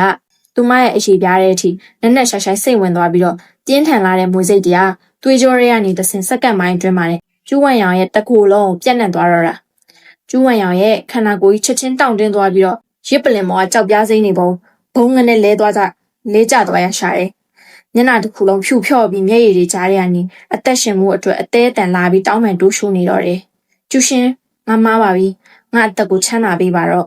နောက်ငါဒါမျိုးလုံးဝမလုပ်ရတော့ပါဘူးသူတော်စင်မရာတို့ကိုလည်းနင့်ကိုပဲငါအကုန်ပေးပါမယ်ငါရဲ့အသက်လေးတော့ချမ်းသာပေးပါနော်သူမရဲ့လေတံကရှိုက်တန်နေတဲ့အတူကြောက်လန့်တုံရင်နေပေမဲ့ကျမရင်ထဲမှာတော့တနာစိတ်နည်းနည်းလေးမှမရှိဘူးအဲ့ဒီဒဏ်ရာပက်လေးကအရေပြားတွေကတဖြည်းဖြည်းညိုမဲစိမ့်ဖန်လာခဲ့ပြီးတဖြည်းဖြည်းထရက်လိုက်တဲ့အချိန်မှာကျူဝံရောင်ကဆူဆူဝါးဝါအော်ဟစ်ရင်းနဲ့ခန္ဓာကိုယ်တစ်ခုလုံးအသေးအတန်အကျော်ဆွဲတုံရင်လာတော့တယ်မကြခင်မှာပဲစကားတောင်မပြောနိုင်တော့ဘဲနဲ့ကျမ်းမြေပေါ်မှာလူးလိမ့်ရင်းနဲ့နာကျင်မှုကြောင့်မို့မျောလင်းချက်မဲ့စွာနဲ့ဘဝဆက်သိမ်းနေရတော့တာကျမရင်ဝင်ထဲကနေကြွေပလင်းလေးကိုထုတ်ယူလိုက်ပြီးတော့အစိတ်ဖြည့်စင်းမှုအနှဲငယ်ကိုလက်ထဲသွန်းလောင်းပြီးသူမရဲ့နှာခေါင်းဝါနာမှာဝှေ့ရမ်းပေးလိုက်တယ်။ဆေးမုံရဲ့အမွှေးနှံကြောင့်မို့သူမစိတ်နဲ့ပြန်လဲလန်းဆန်းလာခဲ့ပြီ။ဝမ်းရောင်အစင်းကြားမွေအစိမ်းရောင်ပင်ကူ အစိတ်ဆုံးပါပြီးတော့ဒီမွေးနဲ့လေးအထိအားလုံးကငါကိုယ်တိုင်ပင်ပန်းမွေးထားခဲ့ရလေဘာလို့သူတို့အားလုံးကနင့်ကိုပဲသခင်အဖြစ်လက်ခံနေရတာလေငါနင့်ကိုအခွင့်အရေးတစ်ချိန်ပဲပေးမယ်အမှန်တိုင်းမပြောရင်တော့ပြောဆူနဲ့ကျမအဲ့ဒီဖြည့်စည်းမုံတော့ဘက်ကိုသူမပါဇက်ထဲအတင်းလောင်းထည့်ပေးလိုက်တယ်ဒီစိတ်မုံကသူမကိုယ်ရဲ့အစိတ်ကိုယာယီထိမ့်ပေးထားနိုင်လို့စကား2ခွန်း3ခွန်းလောက်ပြောဖို့အားရှိသွားစီတာဒါအဖိုးမှန်ဟိုကြောင့်ပါငါတို့ငယ်ငယ်တွေကအဖိုးကအရှိတောင်အာရှမော်အတက်တွေတုံးပြီးငါတို့နှစ်ယောက်ရဲ့ကကြမ္မာကိုအချင်းချင်းပြောင်းလဲပစ်ခဲ့တာပြီးတော့နေနဲ့ငါရဲ့ခေါင်းမော်ငွေစရိုးတွေထဲမှာလဲစိတ်ချင်းဆက်အစိတ်မော်တွေထည့်ထားခဲ့တာနေမွေးသမျှအစိတ်ကောင်တွေကအဲ့ဒီကံကြမ္မာလှည့်စားမှုနဲ့မော်အတက်ကြောင့်မို့ငါ့ကိုပဲသခင်အဖြစ်သတ်မှတ်ကုန်ကြတာနင်ဘာပဲလို့ငါအကုန်ကြိုပြီးခန်းစားသိရှိနေရပါမယ်ငါအကြောင်းကိုတော့နင်ဘာမှမသိအောင်ပိတ်ထားခဲ့တာအားလုံးကအဖိုးရဲ့အစီအစဉ်တွေကြီးပါပဲငါတမင်လောက်တာမဟုတ်ပါဘူးကျူးဝံရောင်ဟာမျက်နှာတစ်ခုလုံးမျက်ရည်တွေနဲ့ရွှဲနေလို့တနာစပွဲတဲတန်ငိုယိုရင်းနဲ့တတိရတာနဲ့ချက်ချင်းကမန်းကရန်စင်ကြီးပေးနေရှာတော့တယ်သူမရဲ့စကလုံးတွေကရစ်ပလင်တစ်ခုလုံးမိုးရွေးပစ်ချလိုက်တယ်လို့ပါပဲပြီးတော့ကျမရင်ထဲကတန်တရားအားလုံးကိုလည်းကွက်တိအတီးပြုတ်ပေးသွားခဲ့ပါပြီကျမအားရပါရရှိမောရင်းနဲ့လက်ခုပ်တီးလိုက်မိတယ်ညဝန်းထဲမှာအန်အောစိတ်နည်းနည်းလေးမှမရှိဘဲနဲ့အေးစိမ့်လာတဲ့တက်ဖြတ်ခြင်းအမွေတက်တွေပဲရှိနေတော့တယ်အော်အစ်စ်ကဒီလိုမန်ဝဲစနီးကမြောက်လို့မျိုးမဟုတ်ဘဲနဲ့တခြားလာတဲ့သူလေကြားဘူးတာတော့သူမဆုံးမသွားခင်ကထူးဆန်းပြီးရုံမှလာတဲ့မော်အတက်တွေအစိတ်တက်တွေအများကြီးဆောင်လာခဲ့တာတဲ့သူမဆိုးစီးဆုံးပါသွားတော့အဲ့ဒီပစ္စည်းတွေကမန်ဟိုရဲ့လက်ထဲကိုရောက်သွားခဲ့တာမထင်မဲ့စရာပဲသူကဒီလိုရုံမှလာတဲ့မော်အတက်တွေကိုတုံးပြီးငါရဲ့ဘဝတစ်ခုလုံးလှည့်စားဖြစ်စီခဲ့တာ哦အခုတော့ကျမရင်ထဲကတန်တရားတွေအကုန်လုံးအလင်းပွင့်သွားခဲ့ပြီဘာလို့ကျမရဲ့အစိတ်ကောင်တွေကကျူးဝံရောင်ကိုပဲသခင်အဖြစ်လက်ခံနေရတာလေဘာလို့ငါဘလို့ပဲရုံးကန်သူတို့ရဲ့ထောင်ချောက်ထဲကနေမလွတ်မြောက်နိုင်ရတာလေအားလုံးကမန်ဟိုရဲ့ရုံမှာကောက်ချစ်တဲ့စီမံကိန်းကြောင့်ပဲသူကကိုမြင်းမလေးအရင်ကိုပြောင်ကျဲရဲ့သူတော်စင်မယာရူပေးခြင်းလို့ပြီးတော့တရွာလုံးစိတ်ကြိုက်ချဲလဲခြင်းလို့ကျမဆိုတဲ့ဘဝတစ်ခုလုံးအတုံးချပြီးဒီလိုရုံမှလာတဲ့ကံကျမလှည့်စားတဲ့မော်ရီစိတ်ချင်းဆက်အစိတ်မော်ရီကိုတုံးနေတာကျမရစ်ပလင်နဲ့မလန်းမကန်းမှာရှိနေတဲ့မန်ဟိုစီကိုအကြည့်လွှဲလိုက်တယ်သူကလူအုပ်ကြီးရဲ့အရှိဆုံးမှာရက်နေတာညနာတစ်ခုလုံးပြနှမ်းပြီးခန္ဓာကိုယ်ကြီးကလည်းတုံရင်လို့နေတယ်ညဝန်းထဲမှာထိတ်လန့်တုန်လှုပ်မှုတွေအပြည့်နဲ့လက်ထဲကဆေးတံကြီးတောင်မှမြေပြင်ပေါ်အတန်နဲ့အတူလွတ်ကျသွားခဲ့တယ်တိတ်ဆိတ်နေတဲ့ပလင်အထက်မှာအဲ့ဒီအတန်တိတ်ကိုနားခါလွန်လာတယ်သူကျမကိုကြည့်နေတဲ့အချီကမရဲတဲ့ဝါကနေရုံထွက်လာတဲ့မိစ္ဆာတကောင်ကြည့်နေတယ်လို့ပဲကြောက်လန့်လုံးလုံးဒူးတောင်ထောက်လို့မတက်ဖြစ်နေရှာကျမရဲ့ပါဇက်ထဲကနေအစိတ်ဆွဲတွေထပ်မံပေါ်ထွက်လာပြီးတော့ညဝန်းတွေကအေးစိမ့်လာတဲ့မွေးမျက်လုံးအဖြစ်ချက်ချင်းပြောင်းလဲသွားတော့တယ်တောင်လိုက်ရှိတဲ့တငယ်အိမ်ထဲမှာတက်ဖြတ်ချင်းအမွှေးသက်တွေအပြည့်နဲ့ကျမကအစာကိုဟန်ပြင်းနေတဲ့မွေစိုးတကောင်လိုမျိုးမန်ဟိုစီကိုအရှိန်ဟုန်ပြင်းပြင်းနဲ့ပြစ်ဝင်သွားလိုက်ပါတော့တယ်ကျမရဲ့အရှိန်ကမိုးကြိုးလျက်စီလိုမြန်လွန်းလို့စက္ကန့်ပိုင်းအတွင်းမှာသူ့ရဲ့ရှေ့တက်တဲ့ကိုရောက်ရှိသွားခဲ့တယ်ဘေးကလူတွေအားလုံးထိတ်လန့်တုန်လှုပ်စွာနဲ့အော်ဟစ်ကုန်ကြပေမဲ့ဘသူမှရှေ့ကိုတိုးမလာရဲ့ကြောင်လူတိုင်းကအခုကျမရဲ့ပုံစံကိုကြည့်ပြီးတွေးပြက်နေကြတာလေကျမရဲ့အေးဆက်လာတဲ့လက်ချောင်းတွေမန်ဟိုရဲ့လယ်ပင်ကိုထိမိလိုက်တဲ့အချိန်မှာပဲသူ့ရဲ့ခြေထောက်တွေတုံရင်ပြီးတော့ကြမ်းမြင်မောဘုံကနေဒူးထောက်လဲကျသွားရတော့တယ်ကြောက်ပြားစိမ့်နေပုံကိုအားရပါရခေါင်းနဲ့ဆောင်းပြီးတော့ပြုတ်ဝင်ခံနေတော့တယ်နှစ်ဖူးကနေသွေးတွေစိမ့်ထွက်လာပြီးအိုမင်းနေတဲ့မန်ဟိုရဲ့မျက်နှာပေါ်မှာတော့ကြောက်လန့်တုန်လှုပ်မှုတွေထင်ဟပ်လို့နေတော့တယ်မန်ဟိုရဲ့မျက်နှာပေါ်ကအရေးကြောင်းတွေကလိန်တော့နေတဲ့တစ်ခေါက်အိုကြီးလိုမျိုးရှုံတွသွားပြီးတုံရင်နေတဲ့နှက်ခမ်းတွေနဲ့အသက်ချမ်းသာပေးဖို့အသေးအတန်လာတောင်းပန်နေတော့တယ်သမီးလေးကျူးရှင်ရဲ့အဖိုးကိုမတက်ပါနဲ့မလုပ်ပါနဲ့သူတော်စင်မကြီးဖြစ်သွားပြီပဲအဖိုးကိုအသက်ချမ်းသာပေးပါအဖိုးတကယ်မှားသွားပါပြီသူရှိုက်ကြီးတငယ်ငိုယိုနေတဲ့တနာစပွဲပုံစံကိုကျမခေါင်းငုံပြီးတော့အေးဆက်စွာပဲစိုက်ကြည့်နေမိတယ်ရင်ထဲမှာတော့အတိုင်းမသိကျေနပ်ဝမ်းသာနေရအတိတ်ဘဝတော့ကျမသူ့ရှိမှဒီလိုပဲဒူးထောက်ပြီးအမှန်တိုင်းယုံပေးဖို့ငိုယိုတောင်းပန်ခဲ့ရလေအစိတ်ဖြည့်စေးပေးဖို့ငိုပြီးအတနာခံခဲ့တာကိုသူကတော့ဘာခံစားချက်မှမရှိဘဲနဲ့အေးဆက်ဆက်မျက်လုံးတွေနဲ့ပဲစိုက်ကြည့်နေခဲ့တာကျူးဝံရောင်ကကျမရဲ့လက်နက်ဖက်ကိုဖျက်ပစ်တာကိုစောင့်ကြည့်နေခဲ့ပြီးတော့ကျမကိုမွေတောင်းချီစိတ်ကူတဲ့ကိုပစ်ချတာကိုလည်းအေးလူလူနဲ့မျက်စိအရသာခံပြီးတော့သူကကြည့်နေခဲ့တာဒီဘဝမှာတော့သူကိုယ်တိုင်ကျမရှိမှဒူးထောက်ပြီးတော့အသက်ချမ်းသာပေးဖို့တောင်းပန်နေရပြီဒါဟာတကယ်ကိုကံရဲ့အကျိုးတန်တရားလဲတာပဲမဟုတ်ဘူးလားကောင်းငင်မောင်ကဘသူ့ကိုလွန်ငင်းငွေပေးခဲ့ဘူးလို့လေကျမရဲ့လက်မောင်းပေါ်မှာတော့တောက်ပြောင်နေတဲ့အစိမ်းရောင်မွေကြေးကုန်တွေကတလွာပြီးတလွာထင်းထင်းရှားရှားပေါ်ထွက်လာခဲ့ပြီအေးစိမ့်လာတဲ့အဲ့ဒီကြေးကုန်တွေနဲ့သူ့ရဲ့လယ်ပင်ကိုအသာအရာပုတ်တက်လိုက်တဲ့ချိန်မှာတော့သူ့တကူလုံးအဆက်မပြတ်တုံရင်လာတော့တယ်ကျမတက်တက်လေးရှိမောလိုက်တယ်လေတန်းအသိမကျဲပေမဲ့အယိုးရဲ့အထိစိတ်အောင်အေးဆက်လွန်လာတယ်ရှင့်ကိုအသက်ချမ်းသာပေးရမယ်ဟုတ်လားမန်ဟိုရဲ့မျက်နှာပေါ်မှာမျောလင်းချက်အရေးရောင်လေးဖြတ်ပြေးသွားပြီးခေါင်းကိုကြမ်းမြင်တဲ့အဆက်မပြတ်ထုရိုက်ပြီးတော့အပြစ်ကိုဝန်ခံနေတော့တယ်နှစ်ဖူးကနေသွေးတွေစီးကျလာပေမဲ့မျက်ဝန်းထဲမှာတော့အတနာခံတဲ့အကြည့်တွေနဲ့ဟ ဟုတ်ပါတယ်အဖိုးကိုတက်ချမ်းသာပေးပါအနည်းဆုံးတော့သမီးကိုအစိတ်ကောင်မွေးနေ့တွေတင်ပေးခဲ့တဲ့ဆရာတယောက်အနေနဲ့ငယ်ငယ်ကလေးကကျွေးမွေးဆောက်ရှောက်ခဲ့တဲ့အဖိုးတယောက်အနေနဲ့ဒီတစ်ချိန်လေးတော့အသက်ချမ်းသာပေးပါနော်နောက်ဒါမျိုးထပ်ပြီးတော့မလုပ်တော့ပါဘူးလုံးဝမလုပ်တော့ဘူးလို့ကတိပေးပါတယ်ရွာလူကြီးယာတို့ကိုလည်းသမီးကိုပဲအကုန်ပေးပါမယ်နွားလိုပြင်းလိုမျိုးဘဝတစ်ခုလုံးခါစားပါမယ်သူ့ရဲ့အသေးအတန်ဖြစ်နေတဲ့အောက်ကျနောက်ကျတောင်းပန်နေတဲ့အကြည့်တွေကိုကျမခေါင်းကိုပြက်ပြက်သားသားခါရမ်းလိုက်ပြီးတော့အတိတ်ဘဝအကျွေးကိုဒီဘဝမှာမဖြစ်မနေပြန်ဆက်ရမယ်ငါသူ့ကိုဒီလောက်လွယ်လွယ်နဲ့အသေးမခံနိုင်ဘူးငါအတိတ်ဘဝခံစားခဲ့ရတဲ့ငရဲဒုက္ခတွေကိုသူ့ကိုလည်းအဝါကြီးမီးဆန်းစေရမယ်ကျမလက်ကဝစ်ကိုအနှင်းငယ်အားဆိုင်လိုက်တော့လက်ချောင်းထိတ်ကထက်မြက်လာတဲ့အကြေးကုန်တွေကမန်ဟိုရဲ့လေပင်အရေးပြားကိုရှက်ခနဲ့ဖြတ်သွားပြီးတော့သွေးစိမ့်နေရပန်းထွက်လာတော့တယ်မန်ဟိုတယောက်မျက်လုံးအပြူသားနဲ့ကျမလေပင်ညင်အားကြောင့်တတိလက်မေမျောသွားတော့တယ်ကျမလက်ကိုမြှောက်လိုက်ပြီးတော့သူ့ရဲ့ခန္ဓာကိုယ်ကြီးကိုကြက်ကလေးတစ်ကောင်လိုမျိုးအตาအယာမချီပြီးကျူးဝံရောင်ရဲ့ဘေးနာကိုပစ်ချလိုက်တော့တယ်ပြီးမှလူအုပ်ကြီးဘက်ကိုပြန်လှည့်ကြည့်လိုက်တဲ့အချိန်မှာတော့ရစ်ပလင်တစ်ခုလုံးကတင်းញိုင်းကုန်းလိုတိတ်ဆိတ်လူနေတော့တယ်လူတိုင်းခေါင်းငုံထားကြပြီးတော့ကျမကိုမောမကြည့်ရကြသလိုအသက်ကိုယ်ပြင်းပြင်းမရှူရကြတော့ဘူးအချိန်အတော်ကြာတိတ်ဆိတ်သွားပြီးတဲ့နောက်မှာတော့ရွာထဲကအသက်ကြီးဆုံးအဖိုးတယောက်ကတိုးထွက်လာခဲ့တယ်ကြက်မြင့်ပေါ်မှာဒူးထောက်ခေါင်းနဲ့တစ်ချက်ဆောင်းပြီးတော့ပြက်တောက်နေတဲ့လေသိန်းနဲ့အော်ပြောလိုက်တော့တယ်ညောင်ကျဲရဲ့သူတော်စင်မကြီးကိုအယိုသေးပြုတ်ပါတယ်တဲ့ပထမတယောက်ကစပြီးဥချလိုက်တာနဲ့ကျန်တဲ့ရွာသားတွေလည်းသတိပြောင်းဝင်လာကြပြီးတော့အုပ်စုလိုက်ကြီးဒူးထောက်ပြီးအနက်ရောင်ပင်လယ်ပြင်လို့ပြဝစ်သွားကြတော့တယ်တပြိုင်နက်တည်းတန်ပြိုင်အော်ဟစ်ကြတော့တာပေါ့ညောင်ကျဲရဲ့သူတော်စင်မကြီးကိုအယိုသေးပြုတ်ပါတယ်အဲ့ဒီအတန်ကြီးကတောင်ကြားတစ်ခုလုံးဟိမ့်ထွက်သွားပြီးတော့အကြာကြီးပဲ့တင်ထက်နေတော့တယ်ကျူးဝံရောင်ဟာမြေပြင်ပေါ်မှာလဲနေရင်းနဲ့သူမရဲ့နောက်ဆုံးခွန်အားကိုတုံးပြီးကျမရဲ့ခြေဘဝနာကိုအသေးအတန်တွားသွားလာရှာတယ်ပြီးတော့တိုးညင်းလာတဲ့လေတံလေးနဲ့အာယူပြောလိုက်တယ်ညောင်ကျဲရဲ့သူတော်စင်မကြီးကိုအယိုသေးပြုတ်ပါတယ်တဲ့လူနဲ့အစိတ်ကောင်တသားတည်းဖြစ်သွားတဲ့ကျမဟာညောင်ရောင်ရဲ့သမိုင်းတစ်လျှောက်မှာဒီလိုအစ်စ်မျိုးထိတက်လန်းနိုင်တဲ့ပထမဆုံးသောလူသားဖြစ်သွားခဲ့ပြီကျမရဲ့အစွမ်းနေနဲ့အစိတ်မော်အတက်တရားအတိတ်ကသူတော်စင်တွေအားလုံးထက်တာလွန်သွားခဲ့တာကြာပြီဖြစ်တယ်လို့စိတ်တိအစိတ်ကောင်တွေထက်လဲအစာပေါင်းများစွာပို့ပြီးတော့အရှိန်အဝါကြီးမားသွားပါပြီအဲ့ဒီနေ့ကစပြီးကျမအမြောင်ရတစ်ခုလုံးရဲ့တူးရဲသောအရှင်သခင်အမြင့်ဆုံးအာဏာပိုင်ဖြစ်လာခဲ့ပါတော့တယ်လူတိုင်းကကျမကိုကြောက်လန့်ယူသေးကြပြီးတော့အကျွမ်းမဲ့တစ္ဆာရှိစွာနဲ့ကြီးညိုလေးစားကြတော့တယ်ဘသူမှကျမရဲ့အတိတ်အကြောင်းတွေကိုပြန်မပြောရကြတော့သလိုကျမရဲ့ယာတို့အခြေအနေကိုလည်းဘသူမှမေးခွန်းမထုတ်ရကြတော့ဘူးကျူးဝံရောင်နဲ့မန်ဟိုချက်ချင်းမတက်ဖြစ်ခဲ့ဘူးဘာလို့လဲဆိုတော့သူတို့ကိုချက်ချင်းတေခိုင်းလိုက်တာတိတ်ကိုတက်တာလုံးလို့ပဲကျမရွာသားတွေကိုအရင်ကထပ်ပို့ပြီးတော့မှန်တရများတဲ့မွေတောင်းချီအစိတ်ကူအစ်စ်တောက်ခိုင်းလိုက်တယ်ပြီးတော့ကျူးဝံရောင်နဲ့မန်ဟိုအဲ့ဒီကူအစ်စ်တဲ့ပစ်ချလိုက်ပြီးတော့ကျမအစ်စ်မွေးမြူထားတဲ့မွေပေါက်စလေးတွေရဲ့အစာအဖြစ်သူတို့ရဲ့ခန္ဓာကိုယ်အသုံးချစေခဲ့တော့တယ်သူတို့ကအတိတ်ဘဝတုန်းကကျမခံစားခဲ့ရတဲ့ငရဲဒုက္ခမျိုးစုံထပ်တူထပ်မြပြန်လဲခံစားရပြီးတော့တေခြင်းမဲ့တေခွင့်မရတဲ့ဘဝအရှင်လက်လက်ငရဲကြခံနေရတဲ့ဘဝမျိုးနဲ့နေ့ရက်တွေကိုဖြတ်တန်းနေရတော့တာပဲနေ့ရက်တွေတရွေ့ရွေ့နဲ့ကုံလွန်ခဲ့ပြီຫນွေဦးကာလတွေကုံလွန်လို့စောင်းဦးကာလတွေရောက်လာခဲ့ပြီစောင်းအေးတန်တွေကုံဆုံးပြီးတော့ຫນွေပူဓာတ်တွေပြန်လဲဝင်ရောက်လာခဲ့ပြီဆယ်စုနှစ်ပေါင်းများစွာဆိုတဲ့အချိန်ကာလကြီးကလည်းလက်တစ်ဖြောက်တီးလိုက်တယ်လို့ကုံဆုံးသွားပြီးရွာထဲကလူတွေလည်းတစ်မျိုးဆက်ပြီးတစ်မျိုးဆက်ပြောင်းလဲကုန်ကြတယ်ဒါပေမဲ့ကျမကတော့လူနဲ့အစိတ်ကောင်တသားတည်းပေါင်းဆက်ထားတဲ့အတွက်ကြောင့်ထာဝရအသက်စွမ်းအားတွေကိုပိုင်ဆိုင်ပြီးလုံးဝအိုမင်းမသွားဘဲနဲ့နုပြိုကျမ်းမာတဲ့ရုပ်ရည်အတိုင်းရှိနေသေးပါပဲအခုဆိုရင်ရွာသားတွေကကျမကိုသူတော်စင်မလို့မခေါ်ကြတော့ဘူးအဲ့ဒီအစားအစိတ်ပရင်မလို့ခေါ်ကြပြီးတော့ကျမကိုမွေးဖွားတန့်စင်ပေးခဲ့တဲ့ဒီအမိမြေကြီးကိုကောက်ချစ်ဆင်းလဲမှုတွေရုံမာလှည့်ပြားမှုတွေအားလုံးညောင်ကျဲရဲ့တောင်တန်းတွေနဲ့မြည်ရည်ပြင်းနေကြတဲ့မှာထာဝရပြောက်ွယ်သွားတဲ့အထိဆောက်ရှောက်ပြီးသွားတော့မှာပါအဲ့ဒီအချိန်ကစပြီးညောင်ကျဲနယ်မြေတစ်ခုလုံးမှာဘာမကောင်းဆိုးဝါးရုံမာမှုမှမရှိတော့ဘဲနဲ့ဒီမြေတက်ညူထာဝရငိမ့်ညံ့အောင်ဆောက်ရှောက်ထိန်းသိမ်းပေးမယ်သူတော်စင်မတူပဲရှိပါတော့တယ်